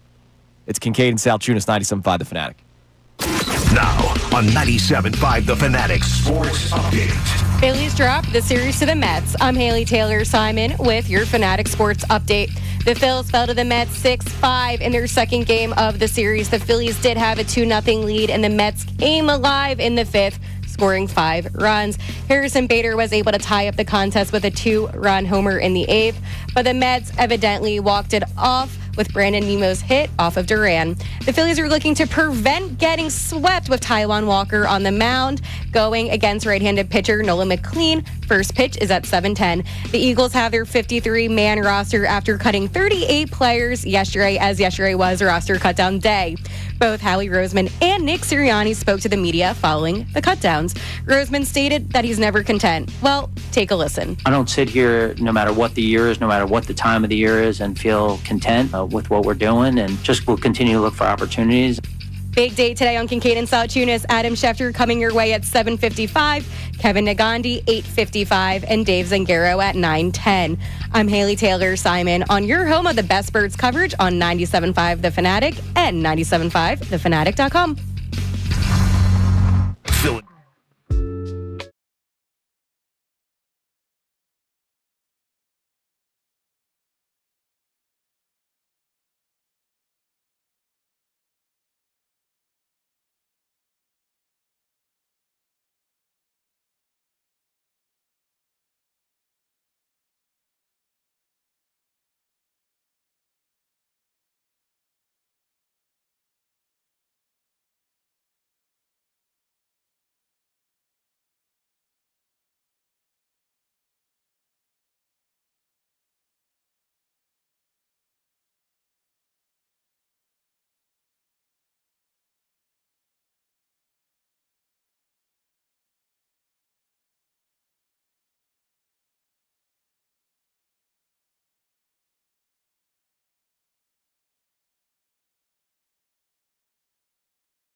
It's 97.5 The Fanatic. Coming up in a few minutes, I'm going to read you an email.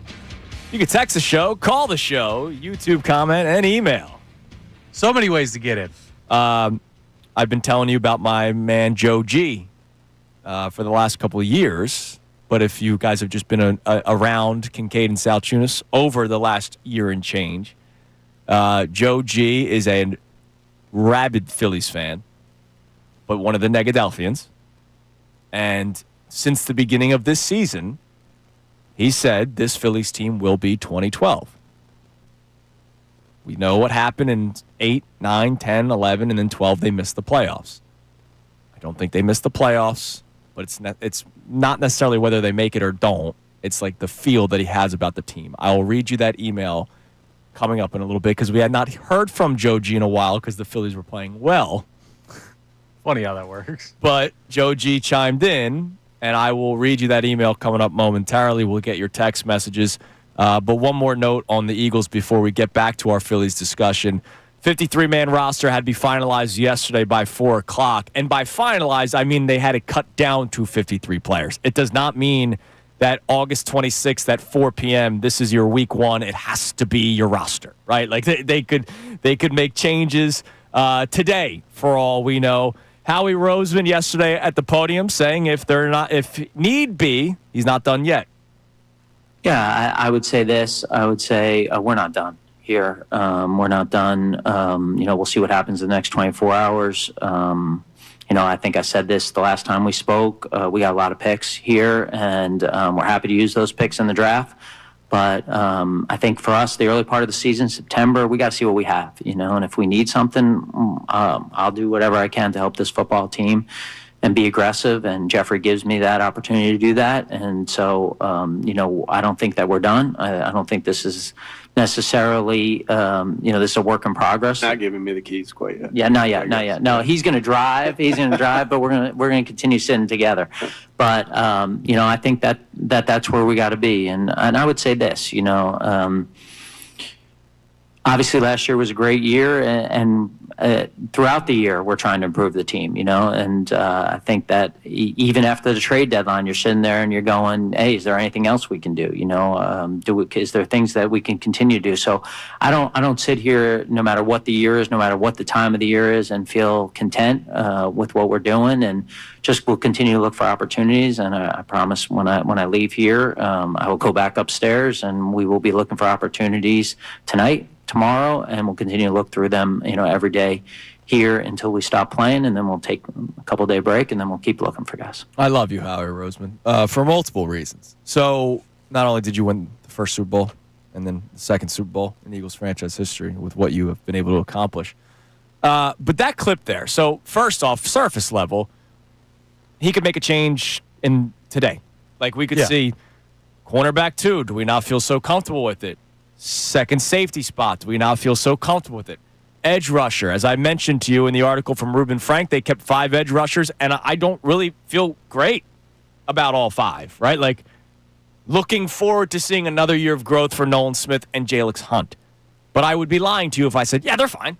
Like, I don't know. Yeah, like, it's a question mark. This will be the first time where they're going to be weekly starters, those 2 guys. Jalix Hunt's never started. Now, all of a sudden he's starting, right? So we'll see. But it's not just the surface level.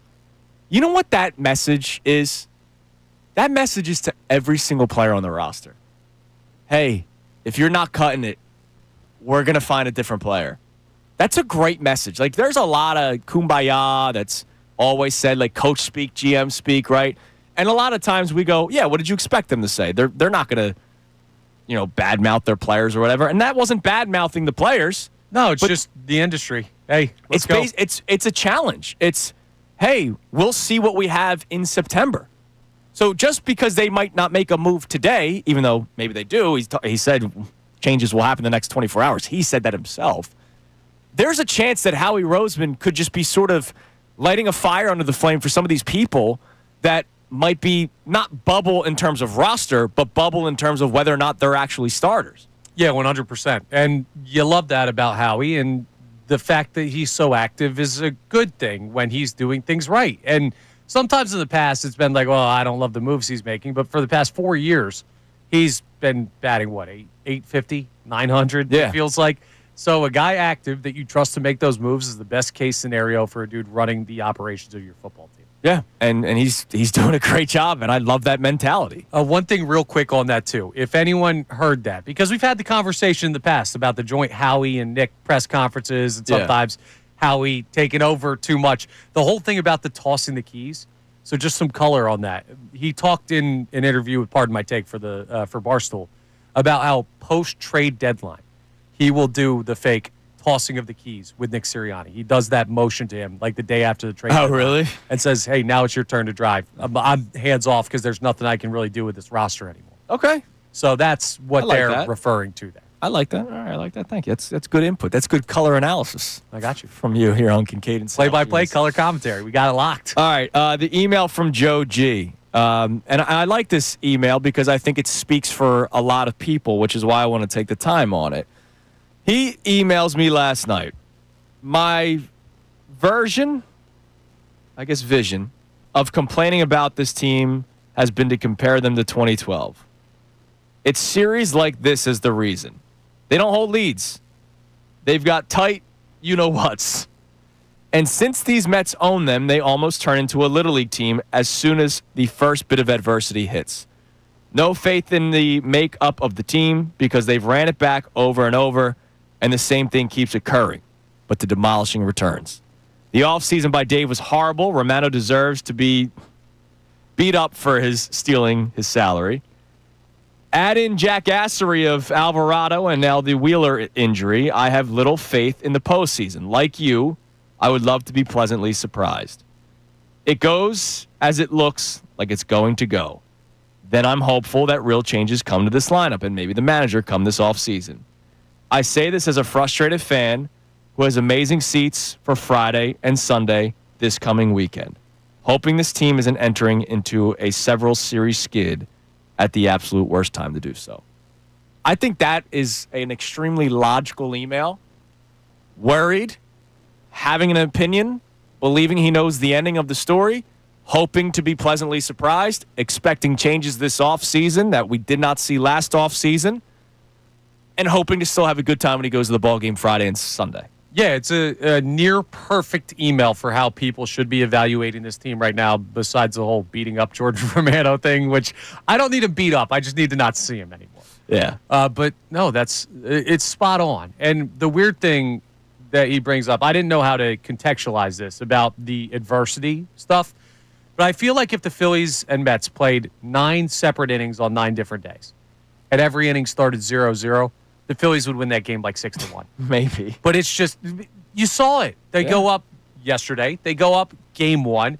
And then the second anything goes wrong, it's just like, okay, wheels are off the wagon. Yeah. Now, look, again, yesterday, I will give them credit for fighting back. Harrison Bader with the big home run. But it's just one of those games where the Mets, once again, rose to the occasion, more so than you did. Game 1 was an embarrassment. Yesterday was an absolute kick in the stones, where it makes you question whether or not the better team necessarily matters. Because the Phillies, I will tell you still, are the overall better team. But sports isn't about what's on paper. Sports is about how it plays out. And how I've watched this team play, despite them being 20 games above 500, despite me thinking they're a good baseball team, despite me thinking that they're going to win 90-plus games and maybe hold on to this 5-game lead. But when the lights are at their brightest, I see this team get tight. And there is a possibility that the Phillies and Mets face each other in the playoffs again. Yeah, but I can't even do the fight back thing. Like, yes, credit to them for making that a game and tying it up and that big swing by Bader. But other teams in those spots where things start unraveling don't give up 5 unanswered. Right. Yeah. Right? That's the other thing. It's cutting down while it's happening. It's not just making up for it later. Well, because one of your go-to guys in your bullpen can't pitch with runners on base. It's the strangest thing. Orion Kirkring has inherited 30 base runners this season. 14 of them have scored. That's almost 50% of the time. And he's one of your key guys out of the bullpen? My God. And this is why I wanted them to add one more. And I wasn't just relying on David Robertson. It's a shame, man. Like Dave Dombrowski, my patience and confidence and belief in a future Hall of Fame executive, my God, it's at an all-time low. And it has been since the offseason. That's bad. Got two great popos on paper and Maury and Dombrowski. I have no faith. All right, coming up next, we'll check out our text line. Also, I need someone to explain to me how somebody that's not a bad baseball player who has had a good Major League Baseball career can have some of the most uncompetitive at-bats that I've ever seen. Nick Castellanos makes me question everything about sports sometimes.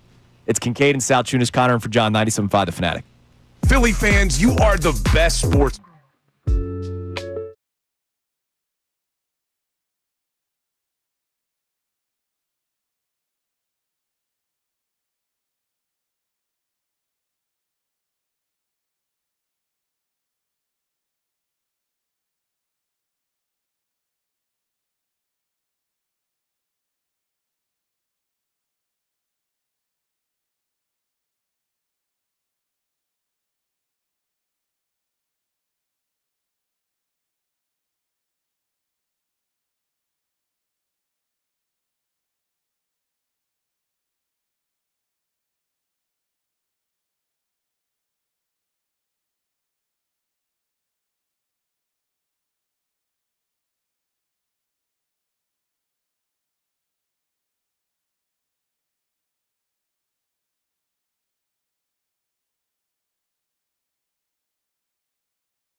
He'll be back on Tuesday. I'm on vacation after today, so it'll be you and Mike Gill both days? Yes, tomorrow and Friday. That's awesome. So I will not be listening. Just kidding. I would listen if I was around. Go on vacation, dude. It's fine. You know what I'll listen? I'll listen till Hamilton on Thursday when the signal cuts out. That's what I'll listen, because me and Cooper are going to take the early drive down Thursday morning. That's fine. I'm going down Friday. And you know me, I'll be up at 5 o'clock in the morning. So yeah, maybe I'll see you this week. I'll send you ideas, topic ideas, because I'll be awake, because that's my life. Let's guess what Andrew wanted to talk about. If the Phillies get swept by the Mets, I might come in. Honestly, I might come in if they lose tonight. There's a chance where I go, Coop, you're coming. Take your kid to work. God, this team drives me nuts. Well, at least it's Taijuan Walker we're relying on tonight. Hey, he's been consistent.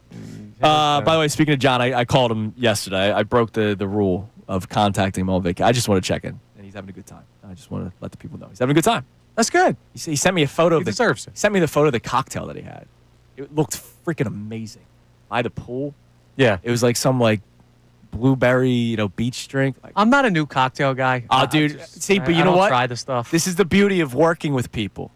I forced John into trying things. Because you know John. John's very this. This is what I'm doing today. This is what I'm doing tomorrow. This is what I'm doing the next day. And it's very much the same thing. Yeah. And when he went on his last vacation, I was like, bro, you got to do a promise for me. Every day, try a new drink. When he was at the all-inclusive. Yeah. And, old dogs do learn new tricks. You don't know what's out there unless you look. By the way, speaking of what's out there, Thursday, September 4th, Unfiltered will be out there. Join the Fanatic for the inaugural live broadcast of Unfiltered with Ricky Bowe, Bill Colarulo, and Silvana Kelleher. 2 of the 3 are my friends. Presented by Bet Parks, Thursday, September 4th at Chickies and Pete's in South Philly from 2 to 6. We'll get you ready for the Birds' home opener from the center of all the action. The first 300 fans will get a Kelly Green Birds rally towel. That's awesome, courtesy of our friends at Great Railing. Brought to you by Bet Parks, online casino and sportsbook. You bet Parks. Go to the events page at 975thefanatic.com for all the information. I joke around. Ricky Bowe is my friend if he ever returned my text messages or calls. All right, speaking of text messages, let's get one here, Haley. And then I got to ask the Nick Castellanos question. I just have to ask it, even though I don't think anyone can give me an answer. But what do we got on the text line right now, Haley? This is Bob from South Jersey, and he states, Castellanos, fraud. The entire Phillies outfield, fraud. Thompson, fraud. Bohm, fraud. Spider-Man, fraud.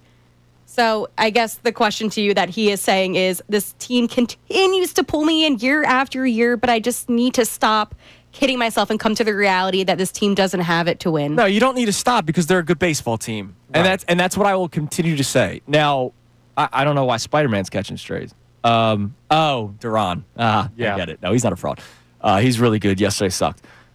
So the first name that he mentioned was Castellanos. I need somebody to explain this to me. How a guy who was a 272 career hitter. Guys, by the way, he's been in the major league since 2013. Mm-hmm.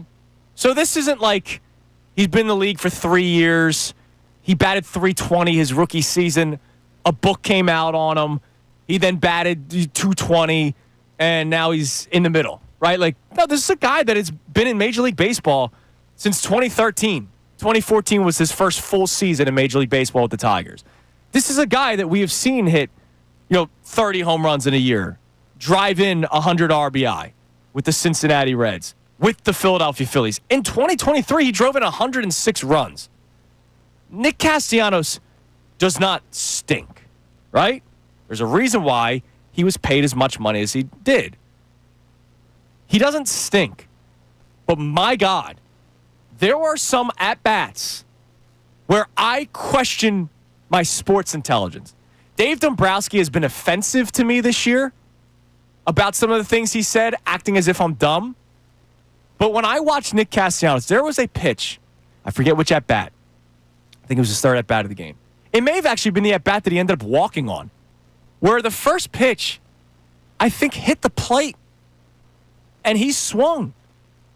And he's got those long arms, so it's it looks really slow, but obviously it's faster than what it actually is. You can't have slow bat speed in the major leagues. Yeah. But it looks so slow. And his head's out. And I'm like, you're a good major league. Like, he's a good Major League Baseball player. I know he drives us insane. A lot of you insane. He's a good Major League Baseball player. But some of the times when he's swinging the bat, I wonder what the hell he's looking at. Yeah, here's my thing with, and I don't know if this is right or wrong, but this is my gut evaluation on Nick Castellanos, because we've heard him mention before he doesn't really like watch film or anything like that. He's just a feel guy. But that's not film. No, but I'm using that as he's a feel guy, and I'm also projecting that to he's probably more of a guesser than some guys in the Phillies lineup. Like some guys, and you know this, play ball, like some guys walk up to the plate and they're like, okay, I think he's going to throw this, but here's my thought process based on previous data. Yeah, I got you. I think Castellanos might just go up there and be like, I think I'm getting a fastball. I'm swinging fastball. That's all I'm doing right here. Like, off speed be damned. Yeah. And that's part of the reason he could turn into Reggie Jackson in a moment's notice, but why he can also put together swings and at-bats like he does when he's going poorly. It's just part of the Nick Castellanos experience. But, like, and then I question opposing teams. Like, we joke around about, just throw sliders loan away to Nick Castellanos. But I'm serious. Why would you ever throw the guy a strike is kind of what you're saying? Yeah, like, his second at-bat, Manaea is still in the game, right? First pitch out of the zone. Swings. Strike one. Second pitch, Manaea throws it over the middle of the plate. Fastball. And I go, what are you doing? Why is that pitch taken? Like, I hate you. Yeah. You play for the Mets. Yeah. So I hate you. But I have to question why you would do that. And Castellanos swinging at anything. Yeah, right. And yet he's a career 270 hitter. Like, he makes me question my sports intelligence sometimes. You ever work with that person who doesn't do anything by the book and whatever, and they don't show up on time, and they're just the atypical employee, and then you just like look at the numbers at the end of the month if you work in like sales or something like that, and they're just like, well, they hit their numbers, and I don't know, and the manager just leaves them alone. Like, that's kind of where I'm at with Castellanos. Absolutely. Where sometimes it'll be like, I have no idea what the hell this guy is doing, but resume, I guess. Yeah, absolutely. All right, know. coming up next, we can take a breather from the Phillies because Adam Schefter joins us. This is a Shefty Wednesday. We barely talked Eagles because this Phillies team is driving me nuts. Adam Schefter of ESPN joins us next on Kincade Salciunas 97.5 The Fanatic. Now on 97.5 The Fanatic Sports Update. Phillies dropped the series to the Mets. I'm Haley Taylor Simon with your Fanatic Sports Update. The Phillies fell to the Mets in a 6-5 loss in their second game of the series. The Phillies had a 2-0 lead, and the Mets, well, they came alive in the fifth, scoring 5 runs. Harrison Bader was able to tie up the contest with a 2-run homer in the eighth, but the Mets walked it off, and yes, that was off of Duran. The Phils are looking to prevent getting swept with Taijuan Walker on the mound, going up against right-handed pitcher Nolan McLean. First pitch is at 7:10. The Eagles have their 53-man roster after cutting 38 players as of yesterday, since yesterday was roster cut day. Both Howie Roseman and Nick Sirianni spoke to the media following the cutdowns. Roseman stated that he's never content. Well, take a listen for yourself. I don't sit here, no matter what the year is, no matter what the time of the year is, and feel content with what we're doing, and just will continue to look for opportunities. A big day today on Kincade and Salciunas, as coming up next is Adam Schefter, followed by Kevin Negandhi at 8:55 and Dave Zangaro at 9:10. I'm Haley Taylor Simon on your home of the best birds coverage on 97.5 The Fanatic and 97.5thefanatic.com.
On Kincade Salciunas, 97.5, The Fanatic. Johnny the K on vacation. Connor filling in for him as you're listening to 97.5, The Fanatic, WPEN HD1 Burlington, Philadelphia. A Beasley Media Group Station broadcasting live from the Comcast Business Studio, powering possibilities. The Phillies continue to do harm to my psyche, my mentality. I'm going on vacation tomorrow, and I'm considering coming into work now if they get swept. That's how much pain they are bringing to me. But at least we got football around the corner. And joining us now on the Comcast Business Hotline, every day in business is a big day. Let Comcast Business get you ready for what's next. From ESPN, joins us every single week at this time. Our man Adam Schefter joins us. Shefty, good morning. Good morning. How are we doing today? Well, I'm not good because the Phillies keep losing to the Mets, but I will try to ignore that for the next 10 minutes when we talk about the Philadelphia Eagles, who are the defending Super Bowl champions, who, of course, finalized their roster yesterday. But Howie Roseman said right away after the 4 o'clock deadline, I'm not done yet. What do you think about those statements from Howie Roseman? What are the tea leaves that Adam Schefter is looking at right now? I just think that that's his DNA. I mean, I don't know anything that, he's making some big move. I know that, they've spent a lot of money. They don't have a lot of money left. They've allocated their resources there. So it's not like all of a sudden, he's going to go out today and trade for some huge name, high salary player. I don't think. Not that I know of. I just think that that's how he is. That's how he's wired. He's always looking and always thinking. But I can't say that I know that there's this move he has lined up that he's waiting to spring on you today or this week. Now, with the waiver claim period opening up, do you expect the Eagles to be more active trying to claim players or maybe trade to acquire players? Well, first of all, they're in the 30-second slot. So right. If there's anybody of any value, the chances are they're not going to get them. I mean, if there's a player they like, he'd have to be off the radars of teams, and he'd have to be better than the guys they have in their roster, and it's a tough combination to come up with. It could happen, but I would say that it's more unlikely to happen. And, yeah, I mean, they always should be dealing. But, again, they made 3 trades on Sundays. Like, how many trades do you think they're going to make? 10 more. 10 more, Shefty. I need a better cornerback, too. I need a better safety starting week 1. Well, speaking of all of that, there's a lot of questions with this defense. I know that you know Vic Fangio very well from your time in Denver and obviously your many years covering the NFL. How much grace should somebody give Vic Fangio early on in the season? You and I talked about the patience, offense versus defense, a couple of weeks ago. But how much grace does a guy like Vic Fangio get to start a season when there were some questions with this roster because of how much money is allocated toward the offense, because of how much money is going to eventually be allocated to some of the key players on the defense, but there are questions around the defensive side of the ball. So what kind of patience does Vic Fangio deserve at this tenure of his career? Well, I would say that, I say this to him all the time, like, Vic, you're one of the keys to this defense. Like, yeah. They count on you to turn things around. So, that's how it goes. There's responsibility to you to get things going the right way. And to me, grace, I don't know. Like, if the defense doesn't play well, people are going to be mad. They're not going to give him grace. That's the way the league works. But, again, I've watched him a long time, and he usually has his defenses playing at a high level. I expect that to be the same case this year. So I don't think he's getting grace. I don't think many coaches get grace. Now, Schefter, you brought up the 3 trades the Eagles did make on Sunday, acquiring Sam Howell from the Vikings, acquiring Fred Johnson from the Jaguars, and then shipping Darian Kennard to the Green Bay Packers for a pick. What do you make of that flurry of trades? Just resetting the roster, offensive line depth questions. What was your thought on that? I thought it was them kind of adding depth where they felt like they needed it. Obviously, they liked Fred Johnson more than they liked the offensive lineman they traded away. They got some added draft capital. They've got picks to play with. And again, when Howie mentioned whatever he mentioned yesterday, I didn't hear it, and you're asking me about it today. What I would say going forward for this week and next week is I think they have 13 picks. 13? Yep.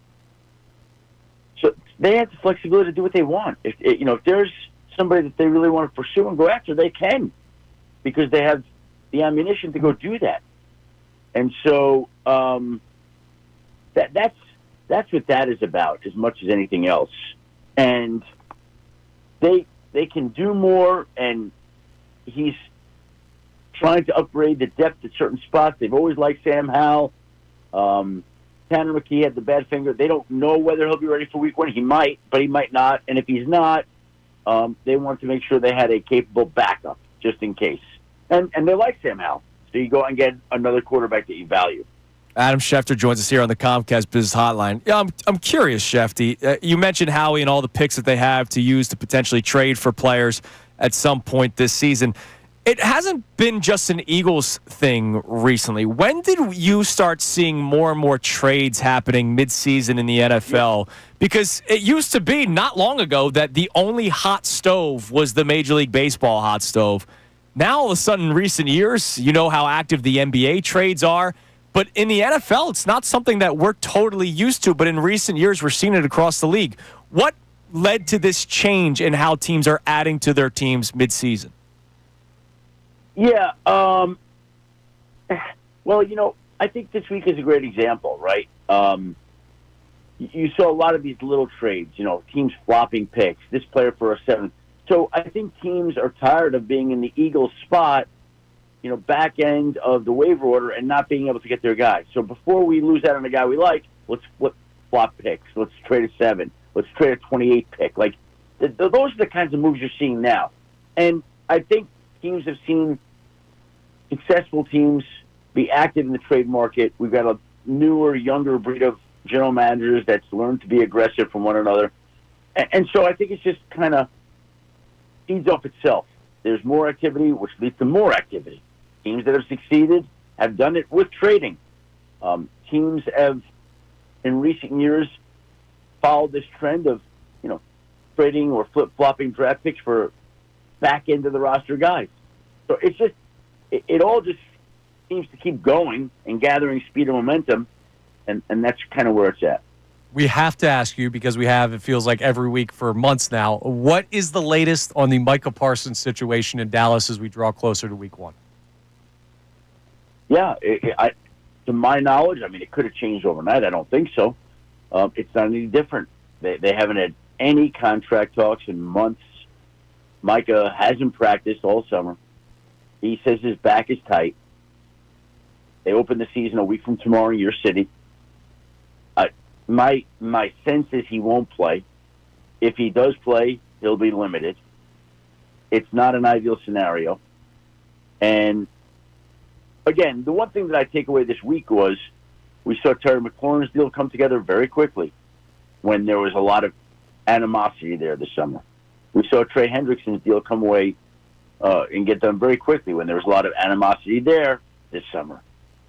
So I understand that these things can and do change on a dime. And within 24 hours, it could go from these sides don't like each other to deals done. That definitely could happen. But I will just say that there's no indication today that will happen. So I'm curious, because we've been following this saga, the entire offseason. I know you have been as well. Is this, publicly it seems to be all Jerry Jones's fault, but is there more to it? Like, I know Jerry had the weird comments on Michael Irvin's podcast about what the agent said to him about the contract. I know there's talks about how Jerry Jones is going directly to Micah Parsons, which goes against CBA laws. So who's at fault for this leading into potentially week 1 of the NFL season, in your opinion and your reporting, Shefty? I think there's probably blame to go around. I'm not going to blame any one person. I think that probably, Jerry tried to get the deal done with Micah. Micah shouldn't have discussed anything with him. There was no contract that was introduced. The agent wasn't involved. The agent got mad at that, which he should have, because they tried to go around him. But that's what Jerry's always done with his guys. And then no one talked. And why didn't somebody step in? And why didn't anybody else get involved when these two sides were upset in late March and early April? How come it's lingered this long? Why has Jerry made this his Waterloo?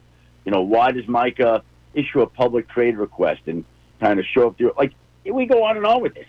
Like, it's a long-running soap drama that doesn't show any signs of abating right now. And again, like I said, these things can change quick, but it doesn't feel that way right now. So, Adam, with guys like that, Micah Parsons, or even Trey Hendrickson in Cincinnati, Terry McLaurin in Washington, guys that get deals done late, what's the level of concern with their not so much availability, but how ready they're going to be to just step on the field with less practice than they're used to? Well, a lot. I mean, again, I've heard my colleagues that work the Jets talk about Darrelle Revis going through his holdout summer, and then in week 1 pulled his hamstring against Randy Moss when he didn't go through camp. That always is a possibility. So, if and when Micah does get back, that's going to be an issue. It very well could be an issue early in the season for McLaurin and Trey Hendrickson. Got to be careful and smart. So those are just the realities of the job. And when you miss camp, that could be the price paid. Now, the flip side of that also is Jamar Chase didn't take a snap at all last summer. Started slow, but finished with a triple crown in receiving. So it didn't seem to hinder him too much. So it can be done, but there is risk that comes with it too. Another beautiful, quiet camp for the Philadelphia Eagles, which makes me wonder why more teams don't try to do what they do. Schefty, next week we talk to you the day before kickoff between the Eagles and Cowboys. We can't wait for it, man. We are 1 week away.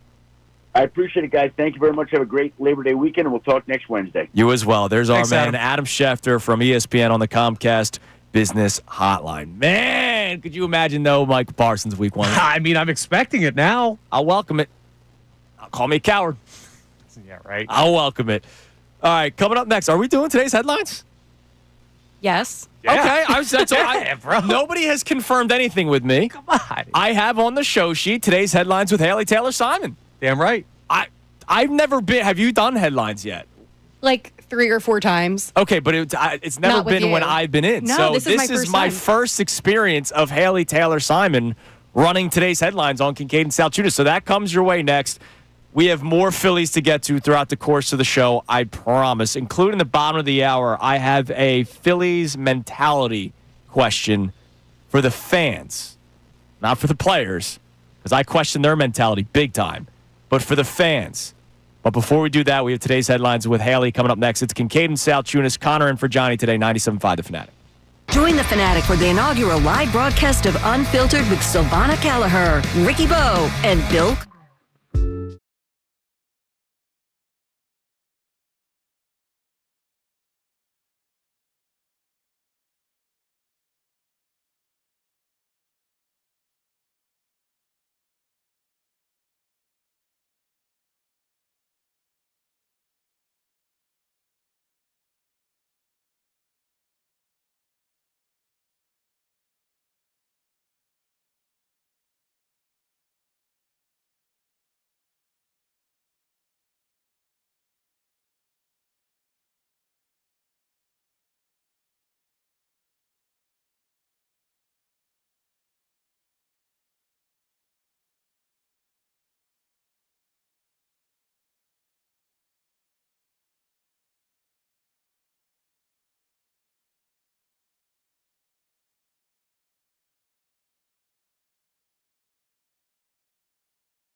Guys, Deshaun Jackson.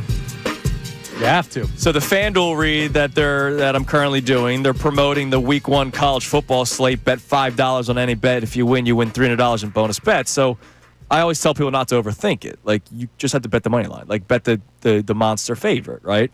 And Delaware is minus 10,000 to win their game. Minus 10,000.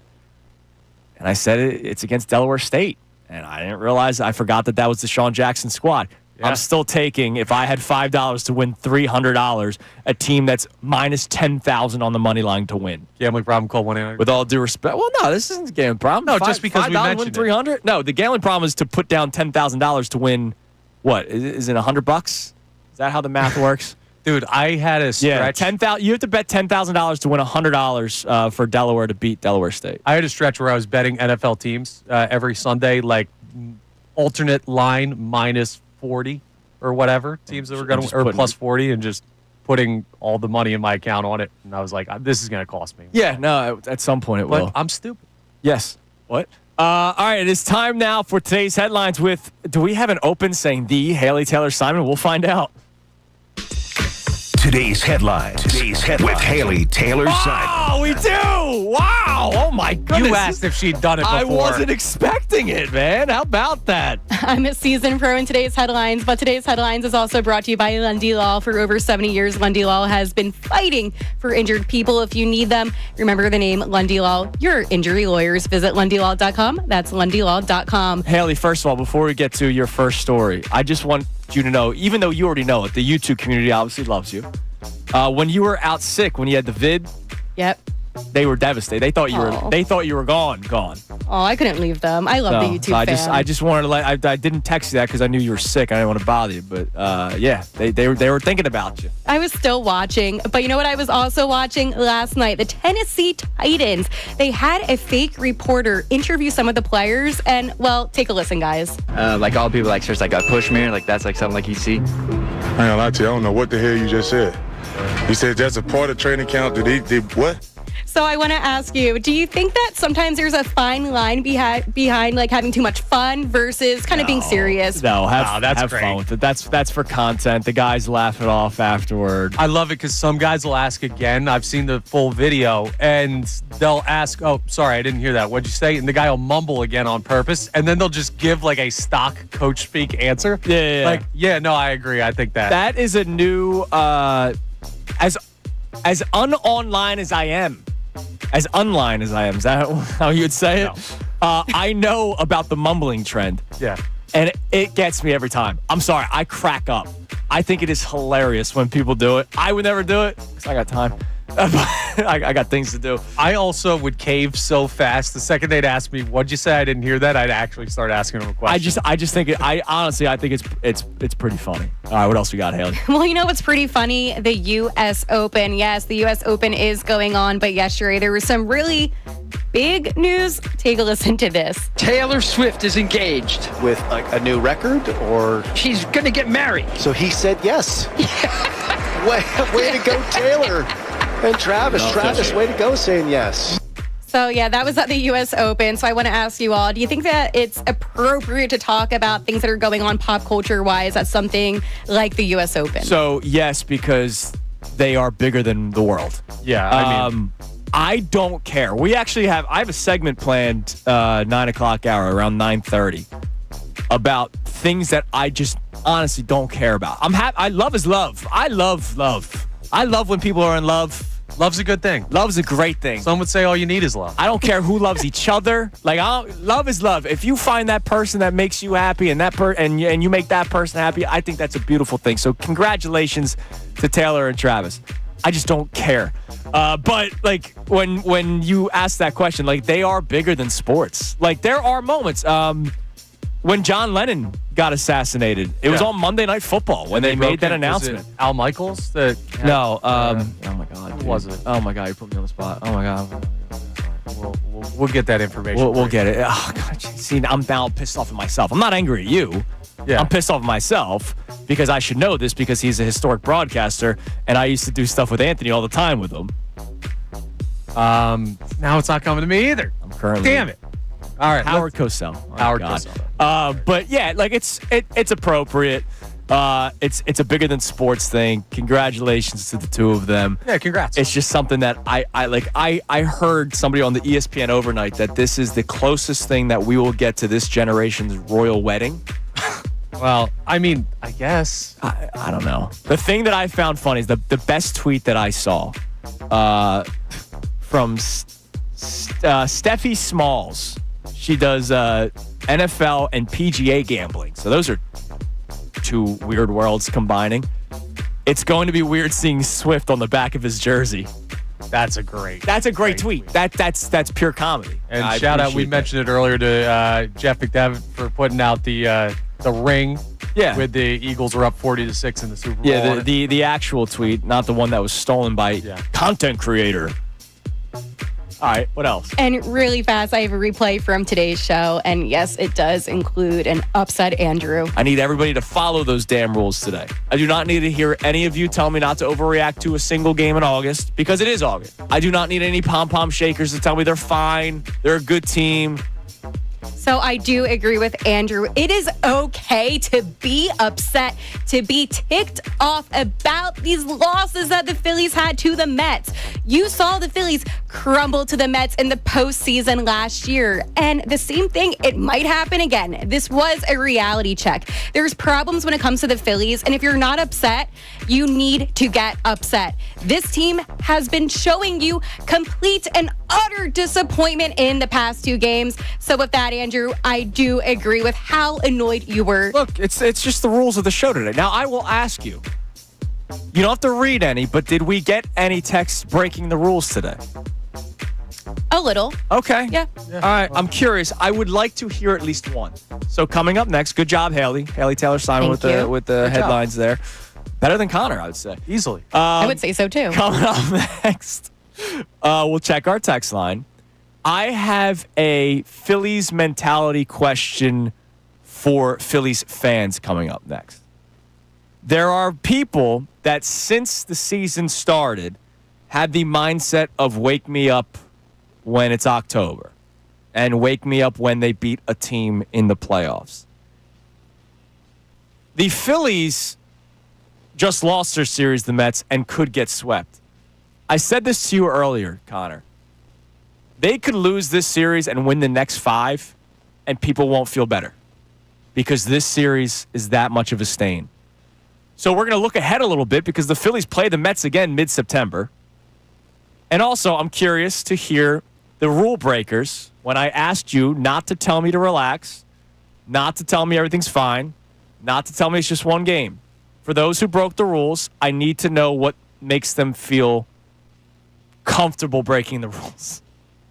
It's Kincade and Salciunas, Connor in for John today, 97.5 The Fanatic. Now on 97.5 The Fanatic Sports Update. Phillies dropped the series to the Mets. I'm Haley Taylor Simon with your Fanatic Sports Update. The Phillies fell to the Mets in a 6-5 loss in their second game of the series. While the Phillies did have a 2-0 lead, well, the Mets came alive in the 5th, scoring 5 runs. Bader was able to tie up the contest with a 2-run homer in the 8th, but the Mets walked it off, and yes, it was off of Duran. The Phils are looking to prevent getting swept with Taijuan Walker on the mound going up against right-handed pitcher Nolan McLean. First pitch is at 7:10. The Eagles have their 53-man roster after cutting 38 players, as yesterday was roster cutdown day. Both Howie Roseman and Nick Sirianni spoke to the media following the cuts, and listen to what Howie Roseman had to say about how the job just isn't done yet. I don't sit here, no matter what the year is, no matter what the time of the year is, and feel content with what we're doing, and just will continue to look for opportunities. You just heard Adam Schefter on not too long ago. That full interview is on YouTube or on 975thefanatic.com. Coming up at 8:55 is Kevin Negandhi and Dave Zangaro at 9:10. I'm Haley Taylor Simon on your home of the best birds coverage on 97.5 The Fanatic and 97.5thefanatic.com. Previously on Unfiltered. When you talk about defending your title, that is inaccurate. I guess in boxing it's different. In boxing, I can understand. Because you are defending. Because you will literally have the trophy on you, and that guy's trying to take it from you. Right. Then Nick Sirianni's press conference. This isn't boxing where you're the champ until someone takes your belt away. No, this is football. Everyone starts out 0-0. Did Nick make the switch? Unfiltered. Weekdays from 2 to 6 p.m. 97.5 The Fanatic and 97.5thefanatic.com. Hell yeah.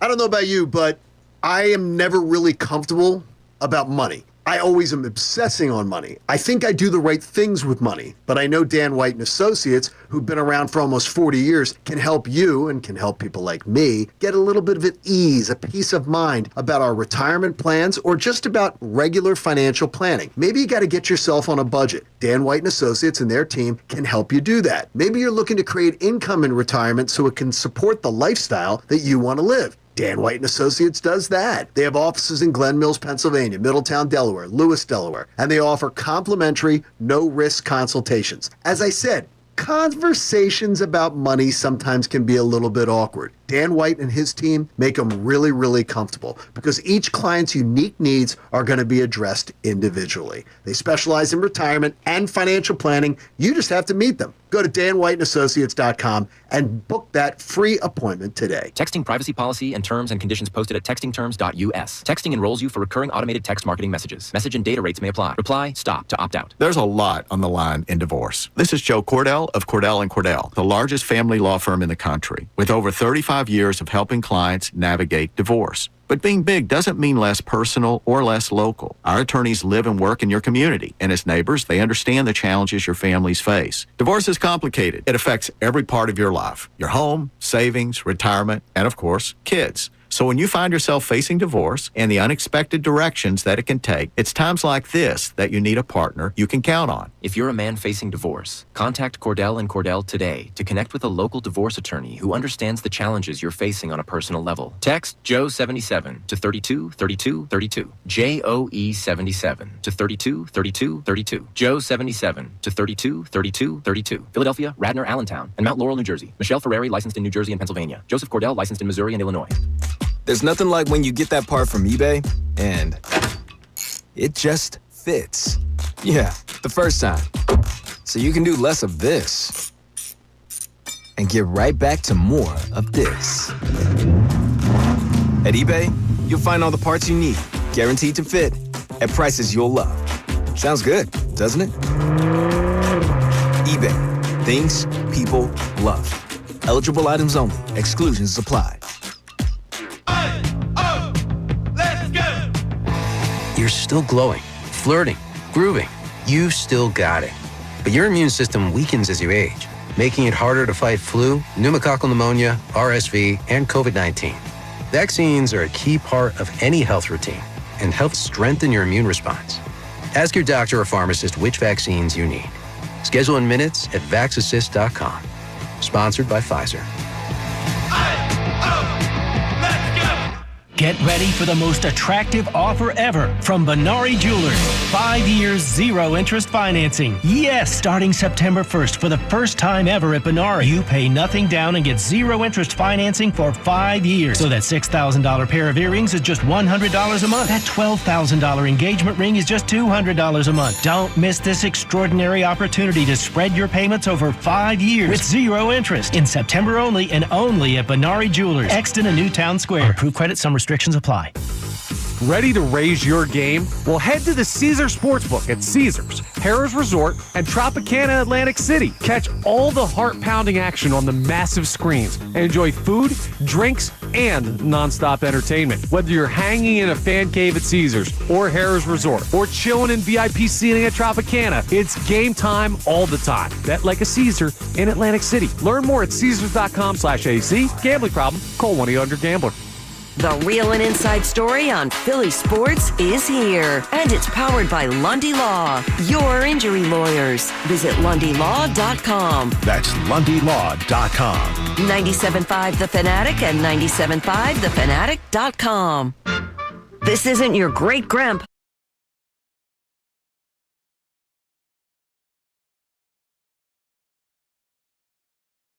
975thefanatic.com. It is 8:27 here on Kincade Salciunas, 97.5 The Fanatic. Johnny on vacation. Connor in his chair today. All right, I have a question about the mentality of the Phillies fan moving forward in a moment. But, Haley, give me one of the rule breaker texts. So in case people are just tuning in, you may have heard it in the replay that Haley had during today's headlines. I started the show with rules. Not that I ever try to turn away people from talking on the show. Ever. I really don't. This is a show where I like to hear from people. It's Sal's Pals Week. I made a rule at the beginning of the show that nobody should tell me to relax because it's just one game, or to not overreact because it's just one game, or that they're a good team, they're the better team, it's all going to work out, blah, blah, blah. I couldn't hear it today. And yesterday, when I was driving around listening to Unfiltered, I heard Bill say that he wasn't telling you not to, but he was not going to overreact to just one game in August. And I understood what he was saying, but I needed to see what they were going to do in game 2. And they lost again. And so when I saw the game play out the way that it did, I can't hear anyone telling me to relax. It's just one game. I can't have that today. Today's a day that if you want to bitch, bitch. If you want to complain, complain. If you want to yell, yell. If you want to scream, scream. Do it all. I don't care because I'm with you. I'm just as angry as you guys are. Because this series is pitiful. They've already dropped 2, and they could very well get swept tonight. So give me one of the rule breaker texts because I never want to turn anybody away, Haley. So this is an unnamed texter from New Jersey. And when I said kind of, it's because it's kind of. He said Castellanos looked really good. That's it? Like, is that like he sarcasm? Like he looked good. No, like he actually believes he looked good last night. Like is somebody saying that he looked good sexually? No, like this is definitely. Or are we talking about the way he played? The way that he played. Like he's a good player. Like he looks good. I don't know if that's true. I don't think that is. That's not the read I'm getting on it because unless that's you're thinking about the sliding. Because he did not look good yesterday except for that catch. That's exactly what the text message said. Castellanos looked really good. And you said no name, so that could be a woman or it could be a man that looks at Nick Castellanos and could says, be sarcastic. This guy looks really good. I mean, plead the fifth. I'm just saying, like, people have their power rankings. You know, I hear all about Max Kepler and how handsome he is. Like, maybe that's what that text was about. I don't care how handsome they are. Beat the damn Mets. You could be as ugly as sin. Go out there and play baseball. Yep. I got we you. need more ugly guys. I got you. Those are the real ball players. All right, so I have a question for everybody, and I want to hear from people at 610-632-0975. Text, call, YouTube. We want you to be a part of it. Email, whatever. Carrier pigeon, you name it. I'm here. What is the Phillies fan mentality going to be the remainder of the season? So this year has been a roller coaster, as we all know. And with a season being a roller coaster, emotions have been all over the place as well. There have been, when they're winning, the people that are always sky high with the Phillies have been loud. When they lose bad games like they have the last 2, the people that are, the quote-unquote Negadelphians are louder. There are people that ebbs and flows. They're happy when it's good. They're angry when it's bad. That's kind of who I am, right? Like, I have my opinion on what I believe this team will do in October. It's not great. But I'm going to still ride the good times and have a good time. But the last 2 nights, I've not had a good time. I've been miserable. I used my card of, hey, honey, I need you to handle bedtime duties the next couple of days a little too early because both games have just led me to misery. The last time the Phillies got swept by the Mets, and by the way, even if the Phillies win today, this conversation stands true. When the Phillies got swept by the Mets earlier this season, they then actually won a couple of series after that. But because of how much that series sucked, and considering what happened in the playoffs last year, nobody wanted to hear any positive Phillies talk. And I didn't blame anyone for it because I know how much that series pained people. It happened April 21st, 22nd, 23rd. They got swept by the Mets. They followed up with taking 2 of 3 against the Cubs, which is a good series, taking 2 of 3 against the Nationals, taking 2 of 3 against the Diamondbacks, sweeping the Rays, 2 of 3 against the Guardians, and then they lost the series to the Cardinals. So they won 5 straight series after getting swept by the Mets. So let's say the exact same thing plays out. Let's say they get swept by the Mets or they lose 2 of 3. Because, again, the fact that they've already lost this series, this conversation continues. Their next couple series are Braves, Brewers, Marlins, and then the Mets again. If they win the series against the Braves, I don't think anybody's going to care. No. If they win the series against the Brewers, I hope people feel better considering the Brewers have the best record in the National League. If they beat the Marlins, nobody's going to care.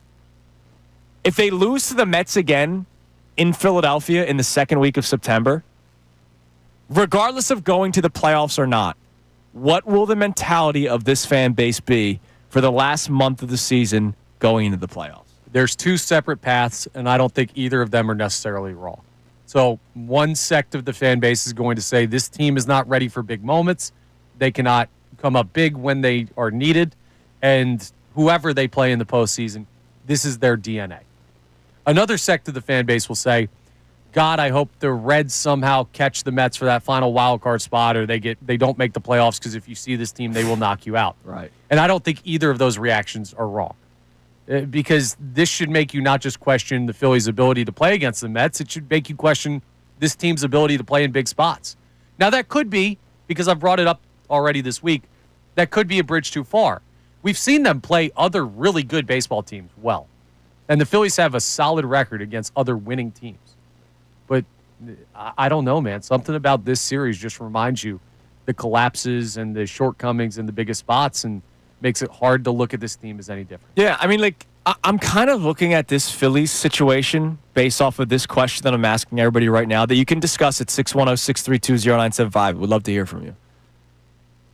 It's very Sixers-esque for me right now. That's not a good thing either. When I changed my tune about defending the Sixers, and it happened years ago when I said I don't blame anybody for doubting. I don't blame anybody for being, exhausted by the Joel Embiid experience. Like, that took a lot. I became a big man that day I said that. Because I do believe there are people that take unnecessary shots at Embiid at times. Sometimes the guy I work with on this show. So I sometimes defend.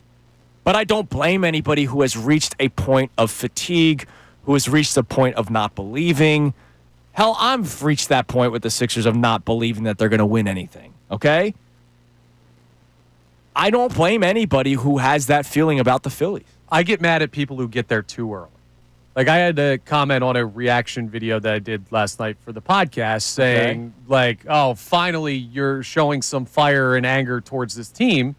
And I've long said, when there's stuff to complain about, I will complain about it. Like, when we get to the point of the baseball season where things actually start to matter and you actually need to start making determinations on what this team is. Yeah, but if the signs were always there. And that's why this year I didn't blame anyone. Like, I think you were out or you were sitting in that chair. I remember Brendan Gunn, having a moment. Our man BG, we love you. He had, a moment after, it was kind of what I'm talking about, the April into May after getting swept by the Mets.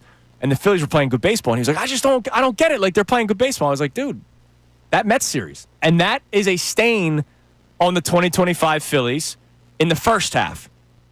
This series will now be a stain for the second half. Absolutely. It's your favorite shirt. You love it. But you know that stain's there. Right. Just some people have done 162 games or 120 whatever games of this year. And I don't know how you survive with that type of mentality. But when you get to this point and the games start to matter and you're playing a divisional opponent who's trying to chase you down, who knocked you out last year, and you put out this type of performance, these are the times where the whole, I still think they're a good baseball team, goes out the window. If he's a good hitter, then why don't he hit good? Yeah. If they're a good team, why can't they beat this team? I completely agree. I agree. Look, they brought me down, man. They brought me down. All right, coming up next, couple of things. So the Phillies will get – I want your answers on this. What will your mentality be the remainder of the season? Now that you know they already lost the series and there's a chance they can get swept, is there anything that can salvage your mentality? Answer that at 610-632-0975. But also, I have a sports interest-related question for you all when it comes to scheduling. I talked about this on my national show the other day. I'm curious what your answers are on it. It's Kincade and Salciunas, 97.5 The Fanatic. Now, A Birds Insider Update on 97.5 The Fanatic and 97.5thefanatic.com. Hi, I'm Haley Taylor Simon here with your Birds Insider Update. The Eagles have their 53-man roster after cutting 38 players as of yesterday, since it was roster cutdown day.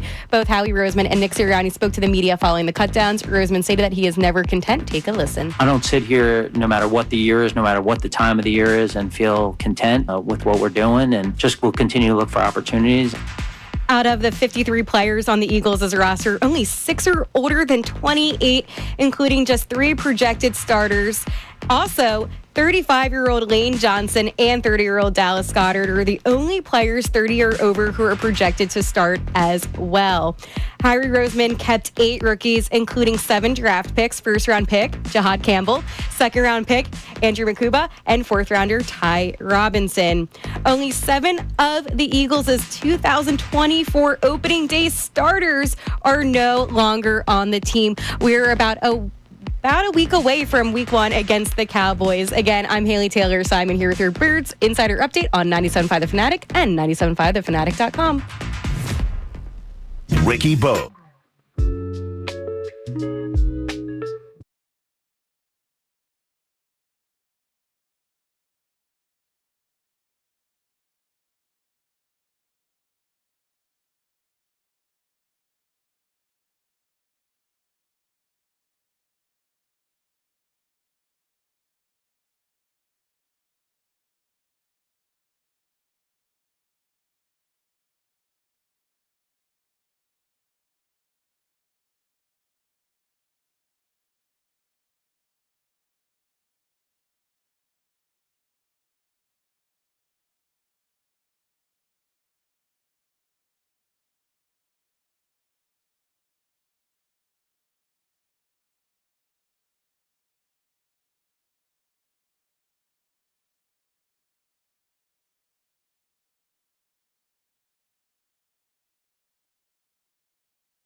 9:03 here on Kincade Salciunas, 97.5 The Fanatic. All right, Haley tells me that we already have 7 texts in boom, like that, answering my question about what is the mentality of Phillies fans moving forward after losing this series to the Mets and, heaven forbid, getting swept if it goes out that way tonight. I love our YouTube chat saying, don't worry, we have Saiwan Walker on the mound tonight, which I think is incredible. He's going to get like the most undeserved backlash if he does not have a good start. Like, he deserves a lot of credit for what he's done for this team this year and stabilizing them and having different roles and bouncing back from last year. He's a guy nobody wanted on this team. But if he goes out there tonight and just has a bad game against the Mets. Yeah, like a 2024 Walker. It's going to be, this guy's the worst. Get him off this team. He's terrible. He should have never been here. Please shove tonight. What do we got on the text line, Haley, before I ask you this scheduling question? All right. Well, I'm going to ask you this, Andrew. I have one positive mentality, and then the rest are negative. All right. I'll allow the one. Because it's the outlook moving forward, right? This is not telling me to relax. It's just one game. So I don't think they're technically breaking the rule. They found a loophole in the rules. What do we got? Now, this person does not say their name, but they say, my mentality is that I'm still feeling really good. I think this team has enough fight.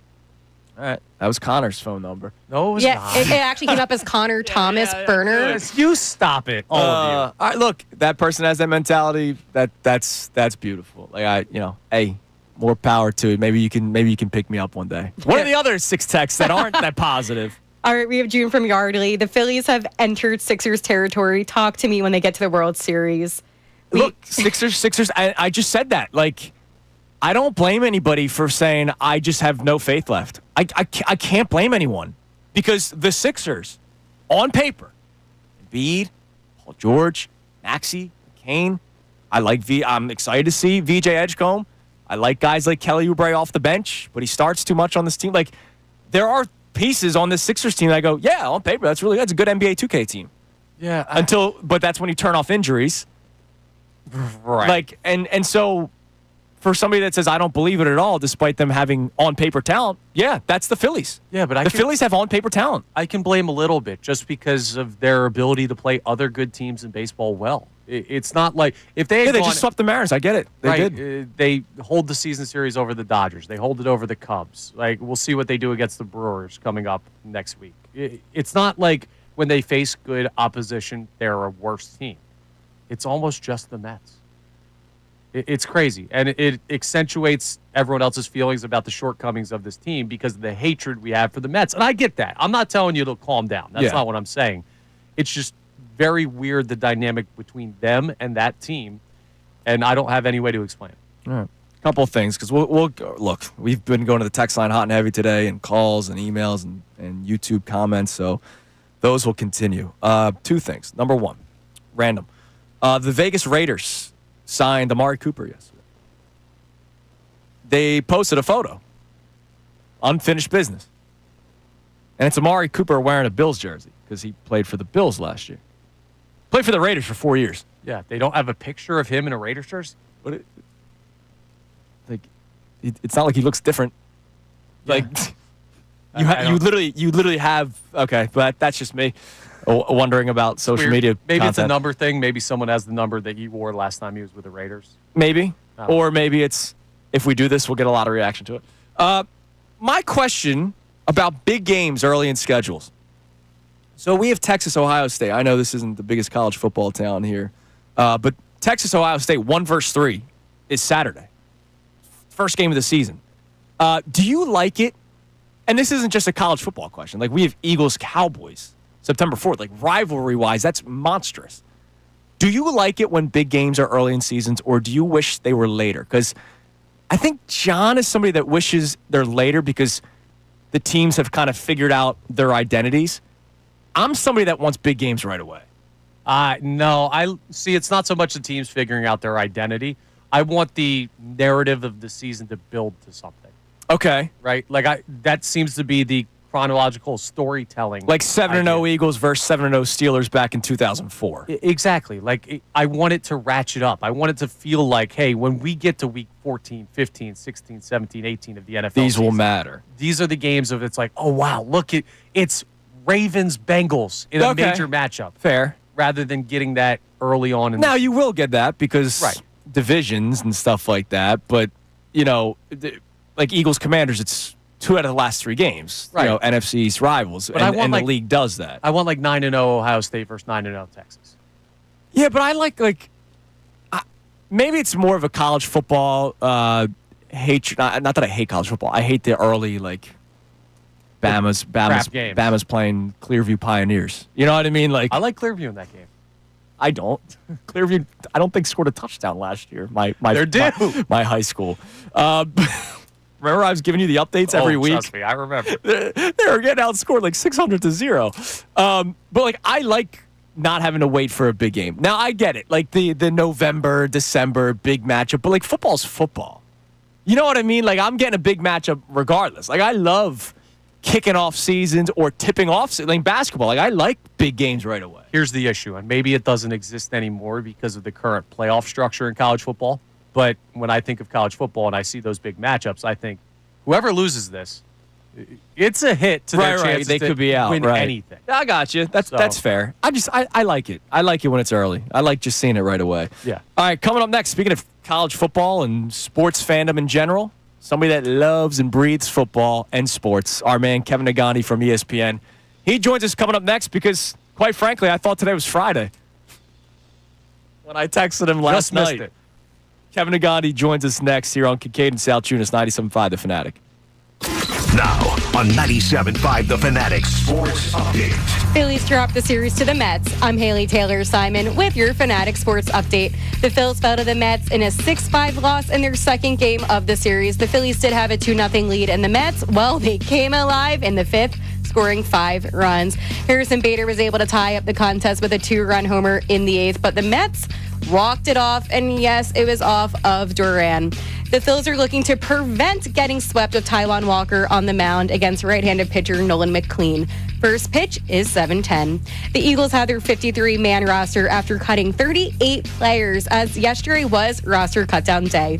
Both Howie Roseman and Nick Sirianni spoke to the media following the cutdowns. Roseman stated that he is never content. Take a listen. I don't sit here, no matter what the year is, no matter what the time of the year is, and feel content with what we're doing, and just will continue to look for opportunities.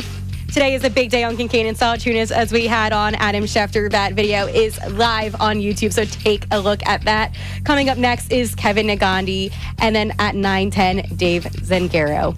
I'm Haley Taylor Simon on your home of the best birds coverage on 97.5 The Fanatic and 97.5 TheFanatic.com.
Fanatic.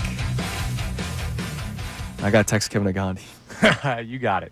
Hey, live radio, man. He asked me to remind him at 8:52. Well, yeah. Oh, he's on hold. All right. Well, see, like, Kevin Negandhi, he doesn't need my reminders. Like, he asked me to remind him, and he doesn't need my reminder because he's a professional. I'm not. I'm not the professional because I forgot to send him the reminder text. So joining us now on the Comcast Business Hotline. Every day in business is a big day. Let Comcast Business help you move forward with what's next. From ESPN, our man Kevin Negandhi. Kevin, without the reminder, you still call in. This is why you're the best. Good morning. Andrew, come on now. You're very good with it most of the time. Most of the time. You want to know how unprofessional I am? So I'm on vacation tomorrow. All right? So I'm off tomorrow and Friday. I texted you last night thinking today was Friday.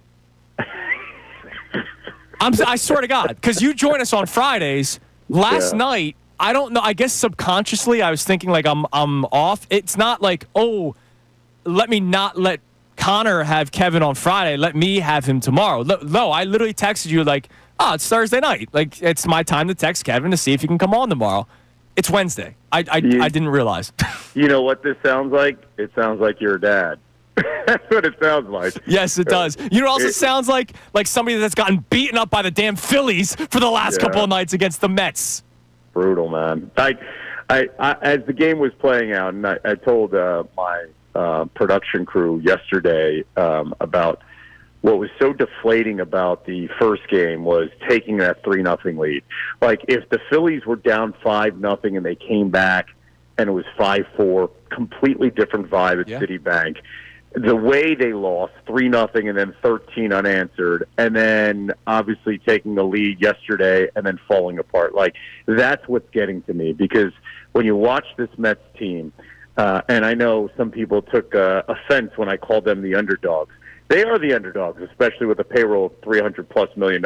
The reason why they're the underdogs is when they're counted out, that's when they fight back. When you have expectations with the Mets, that's when they fall apart. So they're an emotional team. They ride the highest of highs. They sink to the lowest of lows. And when you look past them, I'm not saying the Phillies do. I'm just saying in general, and the fan base is beaten up, they find a way. When expectations are out there, they fall apart. And I think with these two comebacks, it changes the entire emotional barometer of that team, and they ride it. And for the Phillies, it comes down to one thing, man. They just got to get mentally tougher, and that has been a big issue in the playoffs. It's been a big issue when teams figure out how to pitch to them, and you're going to see this in October. And the Phillies just don't have that mental toughness, especially at one point, with the Bader home run. He wasn't afraid of the moment. Yeah.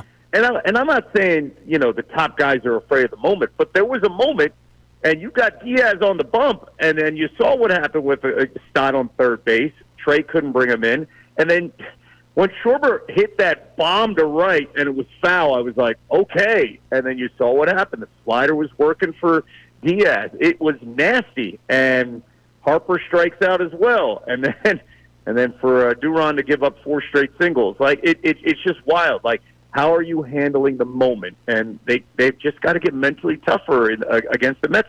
Schwarber's comments after the game gave me some hope. Now we got to see him collect a hit in the series. Right. He's 0 for 7 coming in, so he's got to find a way to impact the team on the field. So, Kevin, I love sports talk radio because I love debating with people, but I also love it when people say exactly what I've been thinking, and that's exactly what you were just saying, Kevin.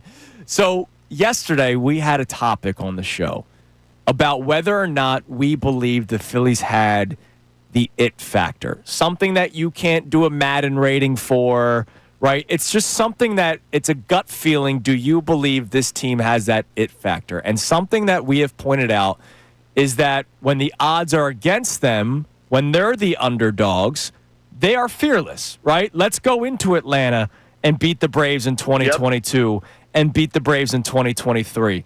But when we have a 2-1 series lead in the World Series, we get tight. When we have a 3-2 series lead against the lowly D-backs, we get tight. When we're up 1-0 pretty much all of game 1 against the Mets, and then you lose that game, you get tight. And the Phillies seem like a team that when it comes to these big moments, and I don't care that this is just a series in August. This series was highlighted for a lot of people. This was a big series. This is a series where you could have put a nail in the coffin for the New York Mets and their chances to win the division. Instead, you're breathing life back into them. So I'll ask you, as you're listening to 97.5 The Fanatic, WPEN, WPN HD1 Burlington, Philadelphia, Bees and Music Station, broadcasting live from the Comcast Business Studio, powering possibilities. Where do you fall on this Phillies discussion and whether or not they have that it factor? Right now, they don't. And right now, it means that the book is out, has been out. I think every Philly fan agrees that how to pitch to their big guys, especially their top three hitters. And then if you get through the top three hitters, you are going to basically beat this team because they haven't developed the bottom part of that lineup. They just haven't gotten better. We see glimpses and flashes, but it's really, if you figure out the top three guys, you take the heart and soul of the team. And there were two moments I think this fan base felt incredibly confident. And that was obviously the home run against Suarez by Harper. But let's not forget, Rhys Hoskins was going through it, and then he had to have the bat slam, right? And that emotional experience. And then that Astros game, Game 3, where it was incredible. That win, to be there, the experience and all that. But it's been very hard to find moments where there's a guy who's just going to say, enough. It's time. I'm going to stop it. I'm going to stop the bleeding. And we haven't seen that. We haven't seen that in a big moment in the last couple of years, and they're going to need it. If they take just one game, if they could have won last night or if they could have won the other night in Game 1, we don't talk about this series anymore. We don't really talk about the Mets. But now that you look at where the Mets are emotionally, and the Phillies now have the Braves around the corner, and the Braves are feeling very confident, and they could just be plucky and just say, hey, we got nothing to lose. Our season's over. Let's take them down and ruin their day. That all plays a factor. And everything you see with the Mets, you brought this up earlier, everything you see with the Mets and how they play the Phillies play like that against the Braves, right? Because got nothing to lose. Like you mentioned, they're fearless. Phillies play super tight, man. They really do. And that's why I'm actually looking forward to seeing how Schwarber responds after his comments post-game. Like, especially when we saw really a good performance from both our starters. I mean, Luzardo, while you're hitting a batter on an 0-2 count who's in the 9-hole, and then, you fall apart after that, it doesn't help that Kerkering cannot freaking keep runners when he inherits them, keep them from scoring. Do you know how many inherited runners he's had this year and how many he's allowed to score? He's had 30 and he's allowed 14 to score. Yep, we've talked about it all day today. Almost 50%. I don't know what the league average is. I don't know if Elias can tell you that, but that's unbelievable. That's not getting it done. I mean, that's Jordan Romano-esque. Yeah, it is. And that 15-day injured list stint with the middle finger soreness or whatever it is just a joke. But, Kevin, let's take this a little bit bigger picture, because when the Phillies were swept out of Citi Field earlier this year, it cost this fan base their sanity for what felt like a month. It just ruined everything. What's your mentality overall as we get ready to head into September for what this team still could be? It's tough, especially when you lose Wheeler. Because he's one of those guys who could stop the bleeding, I believe, no matter what. I would go to battle with, Wheeler every single day. So it's really, really tough. I don't know what to think of this team. I think that they try to address it with Bader and Duran, thankfully. But I still don't know what to make of this team with the top three guys. And if the book is out on those guys and you know how pitching is completely different in the postseason, it doesn't feel like this team can take them far because I'm not counting on Castellanos. I'm not counting on JT. I'm not counting on Bohm. I'm not counting on Stott and Marsh because, in the end, the one thing you see through baseball is you could be hot, but everybody comes to a means, right? After a while, you're exposed, and you're not gonna turn things around all of a sudden. Like, the book is out on how to pitch to the Phillies, and they have not fixed this issue for the last 3 years. They have not. They could talk about fixing the issue. Sure. They can identify the issue, but it still keeps on happening. All right, Kevin. Before we let you go, because I need some sunlight in my life. I need some happiness Eagles, in my life. Eagles. No, not even Eagles. I want to hear about you, Coach Kevin. So last week, 2 weeks ago, when we had you on last, you were driving to Williamsport with the entire family. I hope they got the cake pops as you promised. They did. Okay, good. Yeah. Good to know. But last week you couldn't come on the show because you were busy coaching, and I think that's really, really cool. What was that experience like with your boys in Williamsport? It was cool, and we were in Williamsport for work. And the kids love it there. Little League World Series. We had the kids from Glenmore, Pennsylvania, representing us. We had them on the set live on SportsCenter, which was fantastic, especially to represent the state and the area in Chester County. Sure. So that was great. Kids loved it. And then we went to Cooperstown. Cooperstown. Okay. They played with all their friends. Cooperstown has these week-long travel tournaments. Yeah. And it was the last time I could see potentially my 13-year-old, my 11-year-old playing baseball together. And to be able to coach them, they were in the barracks. We played 8 games in 4 days. And, it's the best thing to watch. It's the best thing to watch them together, to hear them afterwards say it's the greatest experience of their life.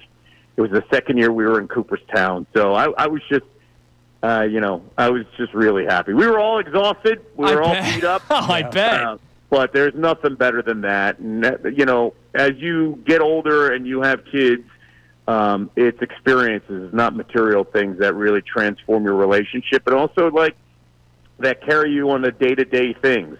And to be part of that, to watch my 13-year-old win a game on the mound, to watch my 11-year-old who's pitching against 12 and 13U kids come in and some tough situations on the bump and handle his own and demand the ball and want to go back out. There's nothing better. And also, I think those are building blocks on how to handle situations that, be on your own a little bit in the barracks, and you start meeting so many kids from all over the country, and you exchange pins and all that stuff, man. They get to be kids, man. They get to play baseball. They get to stay up at night. They get to eat whatever they want, ice cream, roll down a hill, and watch and play baseball and hang out. I don't think there's anything better, and to be able to provide that, I was very, very lucky. I think Dave Dombrowski's going to be on the line asking them to be at Citi Field later tonight. I was about to say, I can't wait to one day root and heckle the Negandhi Phillies players one day down the road. You're a Philadelphian. You get it. They'll talk back too, man. Listen, there's some vinegar in them, man. They're going to back down from anybody talking at them. I love that, Kevin. I'm glad you had such a good time, man. And Johnny says hello, so we'll talk to you next week when we're back all together. We'll be talking, I guess, the day after the Eagles game. No, you want to know why we won't be? Because I will be there hosting SportsCenter Thursday from the link. No way. So okay. I'll be in Philly next Thursday. Cannot wait, and be great to talk to you guys that morning. All right, Thursday, we'll do that. Me in, and SportsCenter will be live leading up to Eagles Cowboys, and we'll be representing it the way we do. All right, love that. We can't wait. We'll talk to you next week, Kev. Thanks, man. All right, there he is, Kevin Negandhi on the Comcast Business Hotline. All right, coming up next, Eagles' 53-man roster is finalized. We talked to Dave Zangaro here on Kincade Salciunas, 97.5 The Fanatic. Philadelphia Union Soccer. Kowalski punches it.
Kincade Salciunas is presented to you by The Bagster. It's a dumpster in a bag. You can get yours today at Home Depot and Lowe's. You need details? Go to Bagster.com. That the voice of John Kincade. Johnny on vacation. He'll be back on Tuesday following Labor Day Monday. Joining us now on the Comcast Business Hotline. Every day in business is a big day. Let Comcast Business help you move forward with what's next. He does such an awesome job covering the Eagles for NBC Sports Philadelphia. We steal his work all the time, but we credit, unlike some of the content creators out there on social media. That, of course, the great Dave Zangaro joins us. Dave, good morning, man. How you doing? Good morning. How's it going? It's going well. Yesterday, I'm sure you were busy. The last couple of days, I'm sure you were busy with the rosters being finalized yesterday. For now, until Howie Roseman makes some changes again. We'll get to that in a minute, but just your overall reaction to the 53-man roster. Any surprises stand out to you?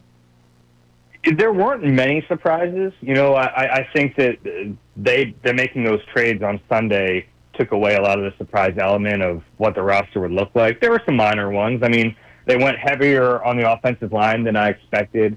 They put Miles Hinton on IR, which I didn't know was going to happen. I thought maybe there'd be a phantom injury for the other rookie offensive tackle. But, yeah, nothing too crazy. I mean, I think some people expected them to hold on to Anais Smith, but based on what we've seen this summer, he didn't really earn that roster spot. So I think they got that one right, too. Yeah, arguably the biggest surprise, or maybe the biggest story, is Darius Cooper, the undrafted free agent out of Tarleton State, making the team. What did he do in camp this year that really pushed him onto the active roster? Yeah, it's a good question, and it's a little bit of everything. And Nick Sirianni really explained this pretty well a few weeks ago, where there were splash plays at times from Cooper, but that's going to happen with receivers. If there's an athletic receiver, he's going to make some splash plays, but it wasn't just that from Cooper. It was that he was really consistent with it, and he did those things day in and day out. And there's potential there. You don't want to put a ceiling on a guy, and you look at Darius Cooper coming from an FCS school, and you think there's something to develop here because he's athletic. He has kind of a unique body type because he's not the tallest guy, but he's like stoutly built, and he's going to be pretty good on special teams based on what we saw this summer. So there was a lot to like about him, and Sirianni yesterday talked about his ability to do the dirty work and basically be a blocker, which is something they now need without Johnny Wilson for this season. So that honestly wasn't surprised yesterday that Darius Cooper made the team. I thought he had it made, and it's the right decision. It was good to see an undrafted kid come in and earn a spot like that. When it comes to selecting a player like Darius Cooper over an Anais Smith, how hard is it for GMs? And I know you've been talking to Howie for years, and I'm sure you've talked to other GMs across football over years of covering the NFL and covering the Eagles. I feel like we all get the sense that most GMs would rather side with the draft pick that they selected instead of somebody that was undrafted.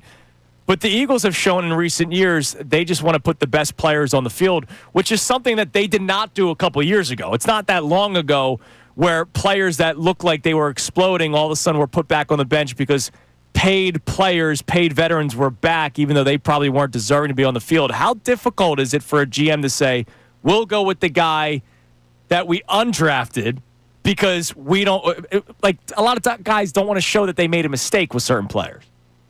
Sure, and I think that's natural too, right? If you draft a player, you obviously believed in that player enough to use that resource to get them into Philadelphia. So I give them credit for not compounding mistakes, because it's very easy to fall into that trap. And there's also the element of this where you're playing a game. You're trying to get not just 53 guys, but you're trying to fill out your practice squad too. So it becomes a game of, all right, well, if we cut this player, how does he sneak through waivers? Does he get through waivers? Will he be willing to sign back on the practice squad? Can he still be a part of this team in a different way? And so it's not just necessarily keeping the best 53 players. That's part of it, but you're also playing a game a little bit too. So it all factors in. But you're right. I think some GMs get into trouble when they prioritize the players they drafted, and maybe it's not completely vanity, right? I think there's part of it that is vanity. They want to look good. They want their players they drafted to succeed because it helps them in the long run. But also, I really think it just goes back to the evaluation they had of the player coming out of college, and sometimes that's really tough to break. So, Dave, this morning I was reading your breakdown by the numbers of the Eagles' 53-man roster on NBCSportsPhiladelphia.com. Everybody should go ahead and check that out because you put in nice little blurbs on each position group as well. But when you see them take more offensive linemen this year than they did last year, less edge rushers than they did last year, the numbers, how much should fans read into that as an evaluation from the Eagles of where they think they're at depth-wise? Maybe a little bit, but as Howie mentioned, they're not done, and the roster is ever evolving. This is really the starting line, not the finish line for the roster. So I think you can read into it a little bit because if they're light at a position, there's a chance they won't eventually be light at that position once they make some moves. And I don't know if it's going to come through claims via the waiver system. They are dead last in the waiver order. It's possible if there's a player they like, but I think that there are certain positions they're going to monitor early in the season, and to me, edge rusher is at the very top of that list. And it's nothing to do with Jalen Hunt or Nolan Smith. They're very bullish on those guys, but after that, I don't know what you're going to get from Josh Uche, Aziz Ojulari, and Ogbo Okoronkwo, the three veterans they have here. Maybe they'll really play well, and you don't feel the need to go out and get anyone else. But that is definitely the position I have circled where you might get into the season and realize you don't have enough. All right. So last thing, do you think there is a timeline, right? Because Howie yesterday during his press conference straight up said the roster could look different 24 hours from now. But then in that same clip, he said that it could be we'll find out what we have in September, to your point. So do you think this is something that we could see change before week one? Is this something where we watch the first month of the season and they go, all right, let's make a trade? Or do they wait until the trade deadline, or as Howie usually does, the week before? Yeah, this is going to be a boring answer because I think it could be any one of those three, and it's really dictated by the opportunity they have, right? So if there's a player they like who got cut yesterday and they're on waivers, yeah, maybe they try to go get them. But if not, I could really see this being see how this goes in September, like Howie said. See if they're getting enough pressure off the edge, or if they get into the season and it's not working, they might have to go get someone. Now, it doesn't mean that that's going to solve the problem either, because we've seen they've brought in edge rushers before, whether it's Robert Quinn or Charles Harris. They've brought in veterans before, and it hasn't worked. So it might not work again, but they have to be willing to try because this is what they view as a Super Bowl contending roster. And if they have the opportunity to bolster it, they have to do it, especially knowing that they're projected to have 12 picks next year. Absolutely. Dave, thanks for the time, man. Keep up the great work. We'll be following you along throughout the course of the season. We'll be having you on through the course of the season. And thank God that I get to say through the course of the season and not the preseason anymore. I'm excited for real football to return. Yeah, I think we all are. Thanks again. There he is, Dave Zangaro on the Comcast Business Hotline from NBC Sports Philadelphia. All right, coming up next, we got two more segments left to play. You know the deal with the last segment. We got the key three and we got the text messages. So coming up next, we will try to preview Game 3. Can the Phillies avoid being swept by the New York Mets and avoid making me come into work tomorrow? Because I'm thinking about it. If they get swept, I might come in. Just kidding. I'm not coming in. Why would you do that? Also, I'm never afraid to talk about a crazy group of people. I never shy away from it. You Swifties out there. I just need to know why people care so much. We'll discuss this next. It's Kincade Salciunas, 97.5 The Fanatic.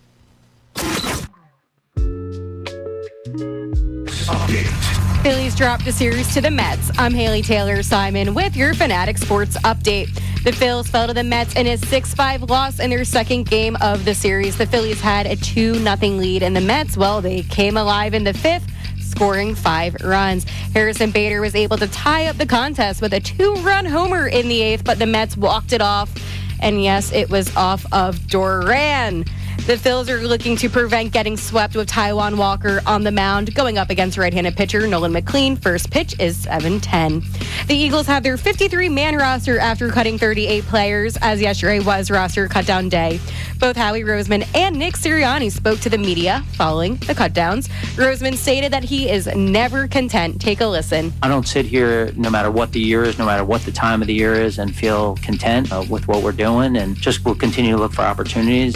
It was a busy day today on Kincade and Salciunas as Adam Schefter joined the show. That full interview is on YouTube at 97.5 The Fanatic, as well as Kevin Negandhi, and you just heard Dave Zangaro. I'm Haley Taylor Simon on your home of the best birds coverage on 97.5 The Fanatic and 97.5thefanatic.com.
He'll be back on Tuesday, coming up at 10 o'clock. Sorry, Connor filling in for John today. Coming up at 10 o'clock, Ray Dunn and Amy Fadul. So Amy was with us yesterday. When Harrison Bader hit the home run, no FaceTime from Amy. I'm very disappointed. Oh, However, yeah. she did text me. All caps, Andrew. I said this is not FaceTime. But it was big. It was a big home run. And then, unfortunately, the Phillies lost again. But big shout out to Ray Dunn. When I think of people who try to save a season, I will strangle you by wearing a shirt over and over and over again, I think of Ray Dunn. Like, Ray Dunn is the guy that I think of when it comes to good vibes, wearing a shirt for the sake of the Phillies. I think of Ray Dunn. And Ray Dunn's wearing a Phillies Hawaiian shirt today as he goes up to Citi Field tonight. That's the guy I think of when I think 2 years worth of work. When I think of guys who wear a shirt, I think of Ray Dunn before I think of anybody else. This is ridiculous. This is absurd. Copyright infringement. Hearsay. I don't know. I'm just going to keep yelling legal terms until somebody does something about this man. No, here's why I respect Ray. Ray still washes it, though. I wash mine. No, yours stinks. No, dude. no. Because I've been about this for 3 years now. Dry clean. Wow, Ray Dunn's making that midday hosting gig money right now. Oh, wow. He's got dry clean. Jeez, good for you, man. You know why my shirt stinks? Ray's buying the next round of beers. Oh, it smelled so bad. Dude, it smelled really years. bad. It smelled really bad. Disgusting. And before Ray came in today, I said to you off the air, if they lose tonight, it might be a shirt day, game 1 against the Braves. I may say something sacrilegious here. I may rather the Phillies lose every game for the rest of the season than have you wear that shirt because it smells so bad. Okay, well, get over it. It's about baseball. It's not about your nostrils, all right? What do you care about more? Well, you don't have nostrils at work, so that's it's unfair for you to say that. I had to sit with you for a year out there, Connor, smelling that shirt. Okay, do you guys want the Phillies to win or not? Honestly, better luck than you. Honestly, I might say no. No. Not if I have to endure that again. Because if Ray's fake shirt doesn't work today, the real shirt might come out this weekend. I sure hope not. Go Phils. All right, so Haley sent me a text from Dino. She goes, I just want to send this to you so that you see how long it is. But you know what, Haley? I'm going to read it. Because I want it to be read. Because I appreciate the long-formed text. As I say to Connor, not everything has to be quick. Like the audio highlights that we play. Like, it doesn't always have to be quick and chopped. The text line does not have a character limit. Now, I would not suggest you to start sending super long texts. Dude. But this is a text from Dino from Lancaster. Deep concerns as the team prepares to enter the stretch run. The team has recently demonstrated a lack of discipline with regard to basic fundamentals of the game, with the last 2 games polarizing that point. Offensively, I couldn't begin to tell you what their approach to hitting is. I just can't. What I can say is the team has become home run dependent to score runs. The lack of discipline at the plate is atrocious. What is the reason hitters attempt to hit so many pitches that are out of the strike zone? Are the hitters guessing at pitches? What has happened to the hitting concept of hitting a ball where it is pitched and using the whole field? Defensively, I'm baffled. Outfielders are missing the cutoff, setting up opposing base runners into non-forced situations. 2 evenings ago, they failed to properly execute a rundown situation. Running the opposing base runner to the advancing base was gut-wrenching yet comical to watch, which brings me back to a lack of discipline, beginning to wonder if the coach staff is adequately positioning the team to win. One final bone of contention. You'll see how it ties in. If Orion Kirkering has previously allowed all 13 of inherited base runners to score in relief situations, yet the staff continues to place him in the same situation with the expectation that the result will be different, isn't that the definition of stupidity? No, Dino. It's the definition of insanity. Beginning to lose faith in the staff. Have a good day, Fanatic team. I can't shoot down anything he said. No, it does read like the stuffy prep school headmaster reading like the why you're being expelled. Sure. And frankly, I'm ready for the Phillies to be expelled from at least Citi Field. Look, no, Dino's right there. I didn't want Dino's text to be lost just because it's long. Like, I get it. It was a long text, but Haley, like it's all spot on. Everything that Dino said, spot on. All right. Tonight, Phillies look to avoid being swept by the Mets. Oh, God, does it freaking hurt me to say it. So yesterday, it was a pick'em. -108, both teams. The day before, the Phillies were the favorites. They obviously lost 13-3. The Phillies are the dogs tonight. They should be. Phillies plus 130 with, as people have been calling him on our YouTube feed, Saiwan Walker on the mound. And the Mets are minus 154 with the young kid Nolan McLean on the mound, who's made 2 decent starts to start his major league career. You know how the Phillies struggle against young pitchers they've never seen before. And if we're talking about an approach, my God, could the Phillies get swept tonight? Yeah, 100% they could get swept tonight. Absolutely. What even is that question? All right. You saw them play. They've lost 9 straight at Citi Field, Andrew. They could play a Little League team from Flushing. And if it's in that building, they're probably getting swept tonight.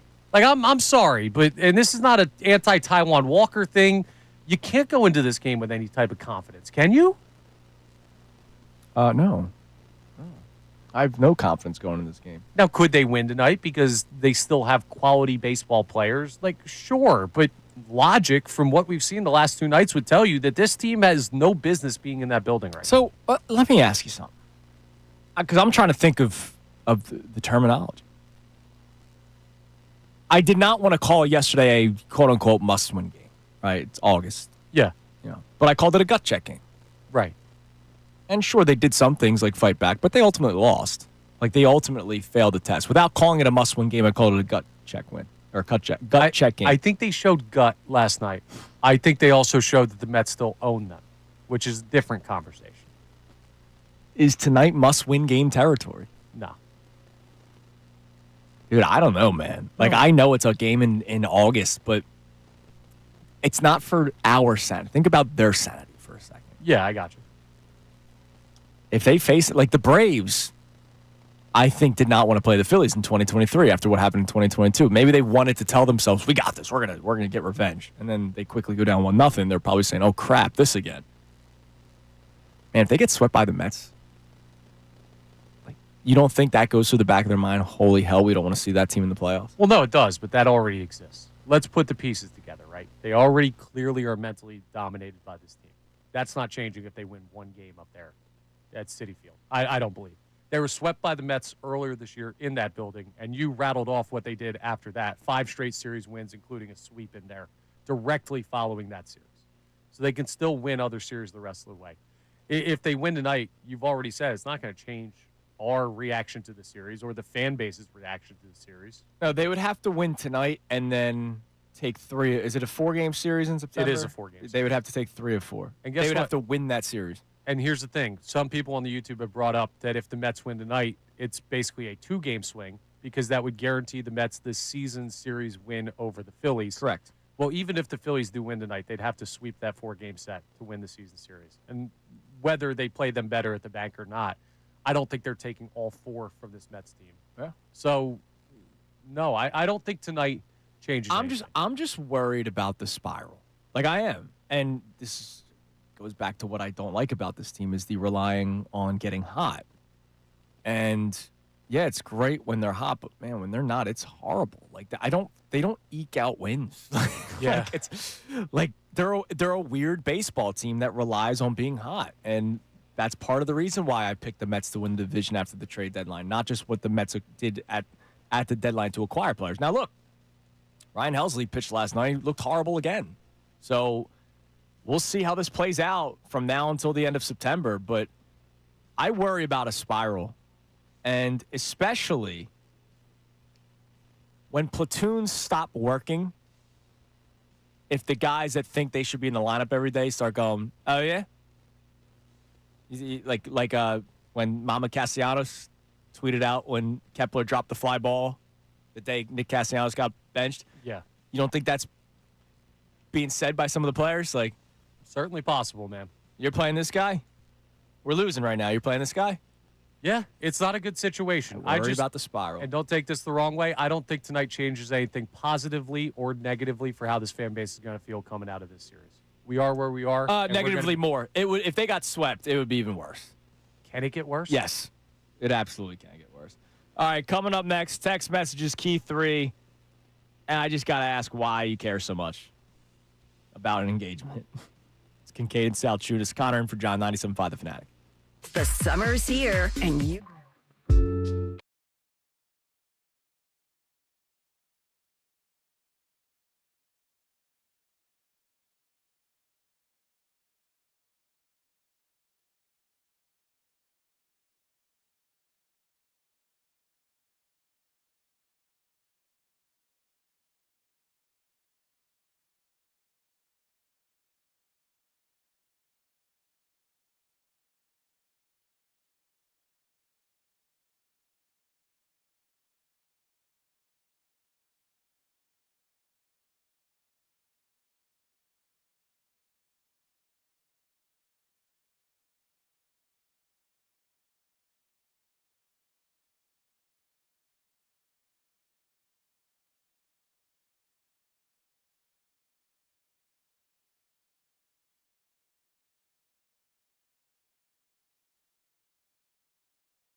to the Eurobasket tournament. Oh, yeah, sure. Lithuania takes game 1 over Great Britain 94-70. Oh, that's huge. That almost makes up for Phil's Mets.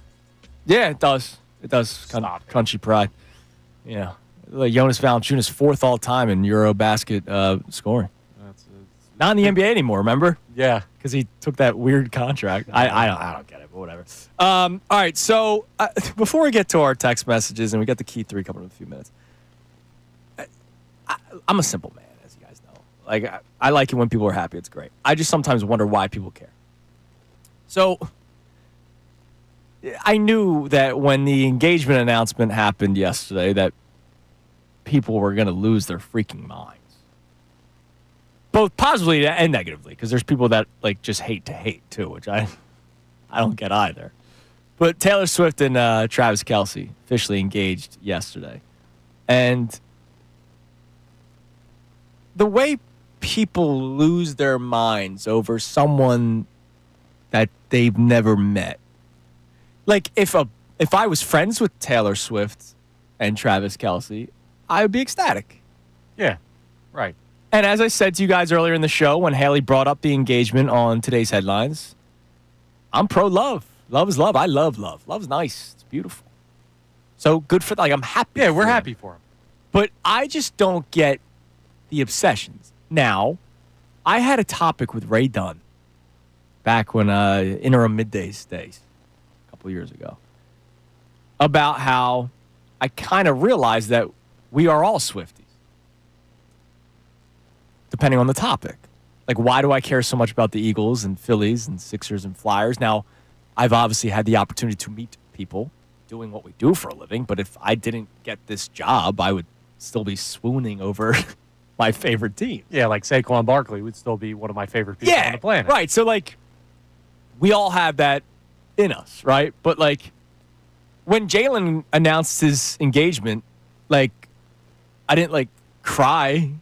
Like, I bet you there was at least one person in this world that cried tears of joy last night for Taylor Swift. Here's the thing you got to realize. This is not just like your regular celebrity engagement. Taylor Swift's whole, and not every song she writes is about relationships. Be careful. There's a lot of them out there. Yeah, I'm not afraid. I'm not afraid to go against. You don't want to fight the Swifties. I've fought the Swifties before. I'm not afraid. I don't want to fight the Swifties. I ripped every Swiftie. I still remember there was a wedding. I want that smoke. There was a wedding down the Jersey Shore. I think it was last summer. Haley, you might remember this better than I do. There was a wedding outside the Jersey Shore last year, and people caught word that Taylor Swift was there, and thousands of people. I think people that weren't even down the Jersey Shore, like there were people that got in their cars and drove down just to try to see a glimpse of her blonde hair. And I just go, if you love and respect her so much, because that's what they all claim, they love her, right? Give her privacy. Well, they're fanatical. But here's the thing, right? No, that's insane. But this has been years and years and years, if you're a longtime Taylor Swift fan, of seeing her, like, relationships ending for her has been the long-time running shtick that people come after her for. So to see her finally engaged. No, not her. No, you know what this is? Let me make my damn point. Because this is going to come back to you, Mr. Crazy. That's not factual, though. All right. Slow down. At all. Slow down. There's a lot of relationships that she's been in that have been high profile that have, like, fallen apart. Yeah, every Hollywood relationship that there is. Yeah. Okay. Except her boyfriend that she had of 7 years, but no one knows him. This is not. All right. Can I make my point? Yes, please. This is not the you being a fan of the Eagles, right? This is not the you being a fan of the Sixers. This would be Joel Embiid getting a championship ring. You would burn this city to the ground if Joel Embiid won. No, I'm not burning the city to the ground. I told you I'm climbing up Billy Penn nude. Yeah, sure. Exactly.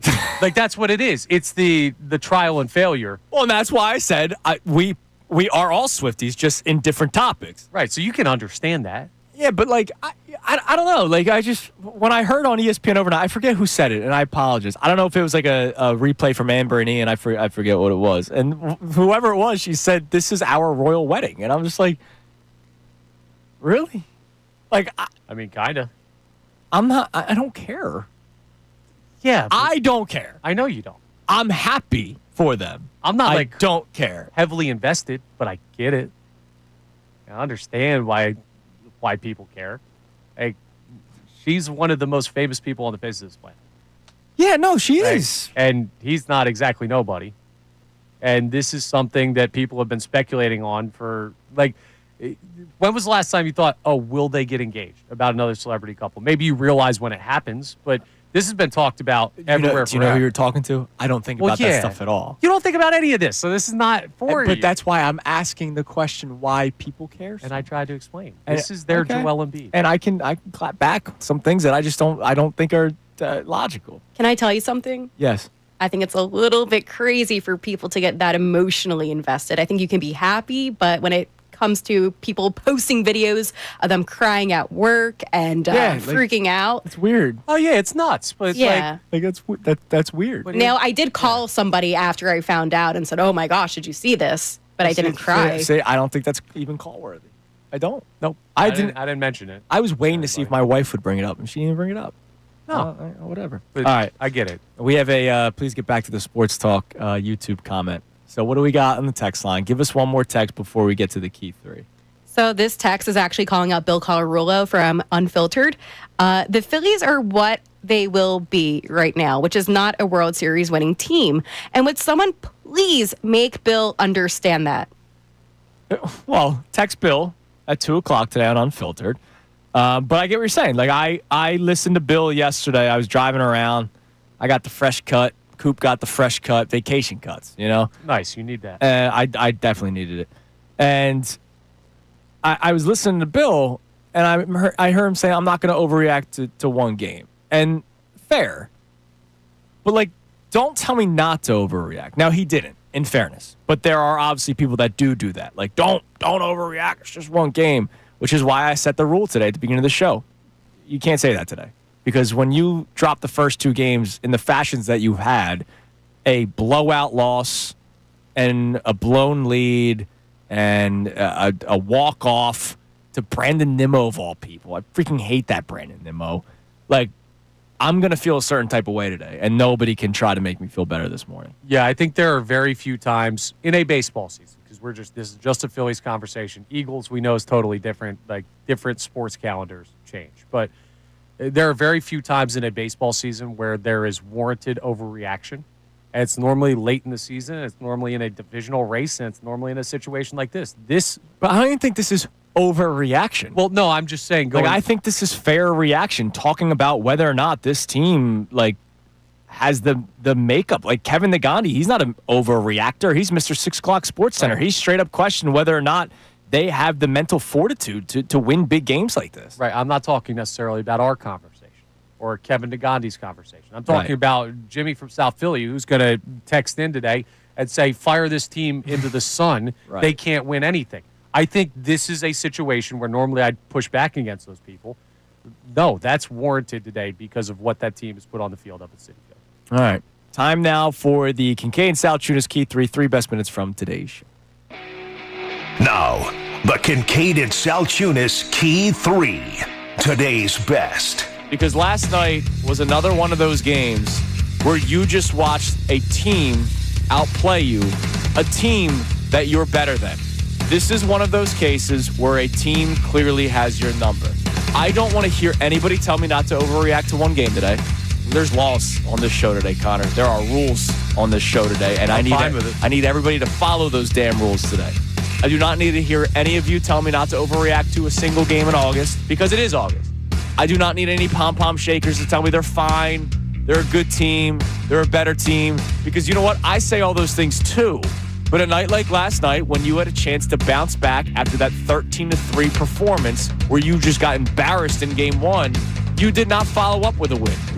If that's the case, and the Mets are the deeper team, if this bullpen that they added to is better than what the Phillies trot out there, why the hell for a month plus has that team not beaten anybody but you? Why do they look like losers when they play anybody else but you? Why do they fail to beat the Washington Nationals? Why do they fail to beat other bad teams in baseball? Have one of the worst records post-trade deadline in all of Major League Baseball, maybe the worst. Now, the Phillies are helping with that right now. But they just beat you every single time you go to their building. It's not ability, it's mentality. And this Phillies team mentality against the New York Mets flat out sucks. From ESPN, joins us every single week at this time. Our man Adam Schefter joins us. Shefty, good morning. Good morning. How are we doing today? We have to ask you, because we have, it feels like every week for months now, what is the latest on the Micah Parsons situation in Dallas as we draw closer to week 1? To my knowledge, I mean, it could have changed overnight. I don't think so. It's not any different. They haven't had any contract talks in months. Micah hasn't practiced all summer. He says his back is tight. They open the season a week from tomorrow in your city. My sense is he won't play. If he does play, he'll be limited. It's not an ideal scenario. And again, the one thing that I take away this week was we saw Terry McLaurin's deal come together very quickly when there was a lot of animosity there this summer. We saw Trey Hendrickson's deal come away and get done very quickly when there was a lot of animosity there this summer. So I understand that these things can and do change on a dime. And within 24 hours, it could go from these sides don't like each other to deals done. That definitely could happen. But I would just say that there's no indication today that will happen. And Orion Kirkering, for whatever reason, we always talk about how some guys can pitch really well in the 8th but can't pitch well in the 9th. We've had that conversation numerous times. There are differences between relievers and closers. That's why I am pro roles in bullpen, so guys feel comfortable. I don't care that it was early, because I'm sure that was an excuse. Oh, Kirkering wasn't ready to be warmed up that early. I don't care. There has been something all season long with this dude that whenever he inherits runners, he does not pitch well. And we saw it again yesterday. He is near, I think, 50% of the time he inherits runners that those runners score. Yeah, but that's somewhat avoidable, right? You can't use him in dirty innings. You need a clean inning. That's horrible. I know it is. That's horrible. That's where we're at. So you have to work with what you have. All right, that is the Kincade Salciunas Key 3 best minutes from today's show. Obviously, Johnny the K on vacation. Check out the deal of the week. $50 gift card to the Jug Handle Inn for just $25. Always love these deals. $25, you get $50. It's great. Enjoy their famous wings, burgers, drink specials, live music, and more at the Jug Handle Inn in Cinnaminson. Get this exclusive offer while supplies last at 975thefanatic.com. Can you tell us about life-saving cancer research there, Mr. Thomas? Of course I can. Life-saving cancer research is important. You can remember to support them. Join me and our generous partner, Window Nation, in making a donation to the American Association for Cancer Research today at 975thefanatic.com/AACR. Cancer research saves lives. All right. I got to ask you, would you delete this tweet if you are the Wendell Stett umpire school? Oh, congrats, Willie Trainer, on graduating. Oh, he's not just a graduate. So the Wendell Stett umpire school put out a tweet on June 7th before his first game. One of our very own instructor, Willie Trainer, who, in case people don't know who that is, was the home plate umpire of yesterday's game between the Phillies and Mets. He was bad for both sides, so not just like the Phillies. They said, congratulations, made his MLB debut last night in Denver. This was June 6th. Willie worked alongside fellow HWS instructor and MLB umpire Jeremy Rehak. Congratulations, Willie. Is that delete worthy after last night? Yeah, stand by your guy. But he had an awful night. It was bad, dude. Both sides, so we're not blaming him for why the Phillies lost. We're blaming the Phillies for why the Phillies lost. Yep. All right. Coming up next, we have Ray Dunn and Amy Fadul. I'm sure the tone of the conversation will continue. I hope the tone of the conversation is different tomorrow after a Phillies win, if it were to happen. I don't feel good enough to say that it will happen. There's no AS20 guarantees here. There's no CT18 guarantees here. But I'm on vacation, back on Tuesday, so Connor and Mike Gill will be holding down the fort Thursday and Friday. You guys will have Phillies tickets to give away. I didn't get to it today. Today might not have been the day anyway. Not just any Phillies tickets, Phillies Mets tickets, which is a great ticket. I'm going to try to get to those games. Just not today, man. Just not today. Everybody have a great rest of your day. Have a great weekend. I'll talk to you on Tuesday when Johnny is back as well. Ray and Amy coming your way next. Haley, great job. Shane.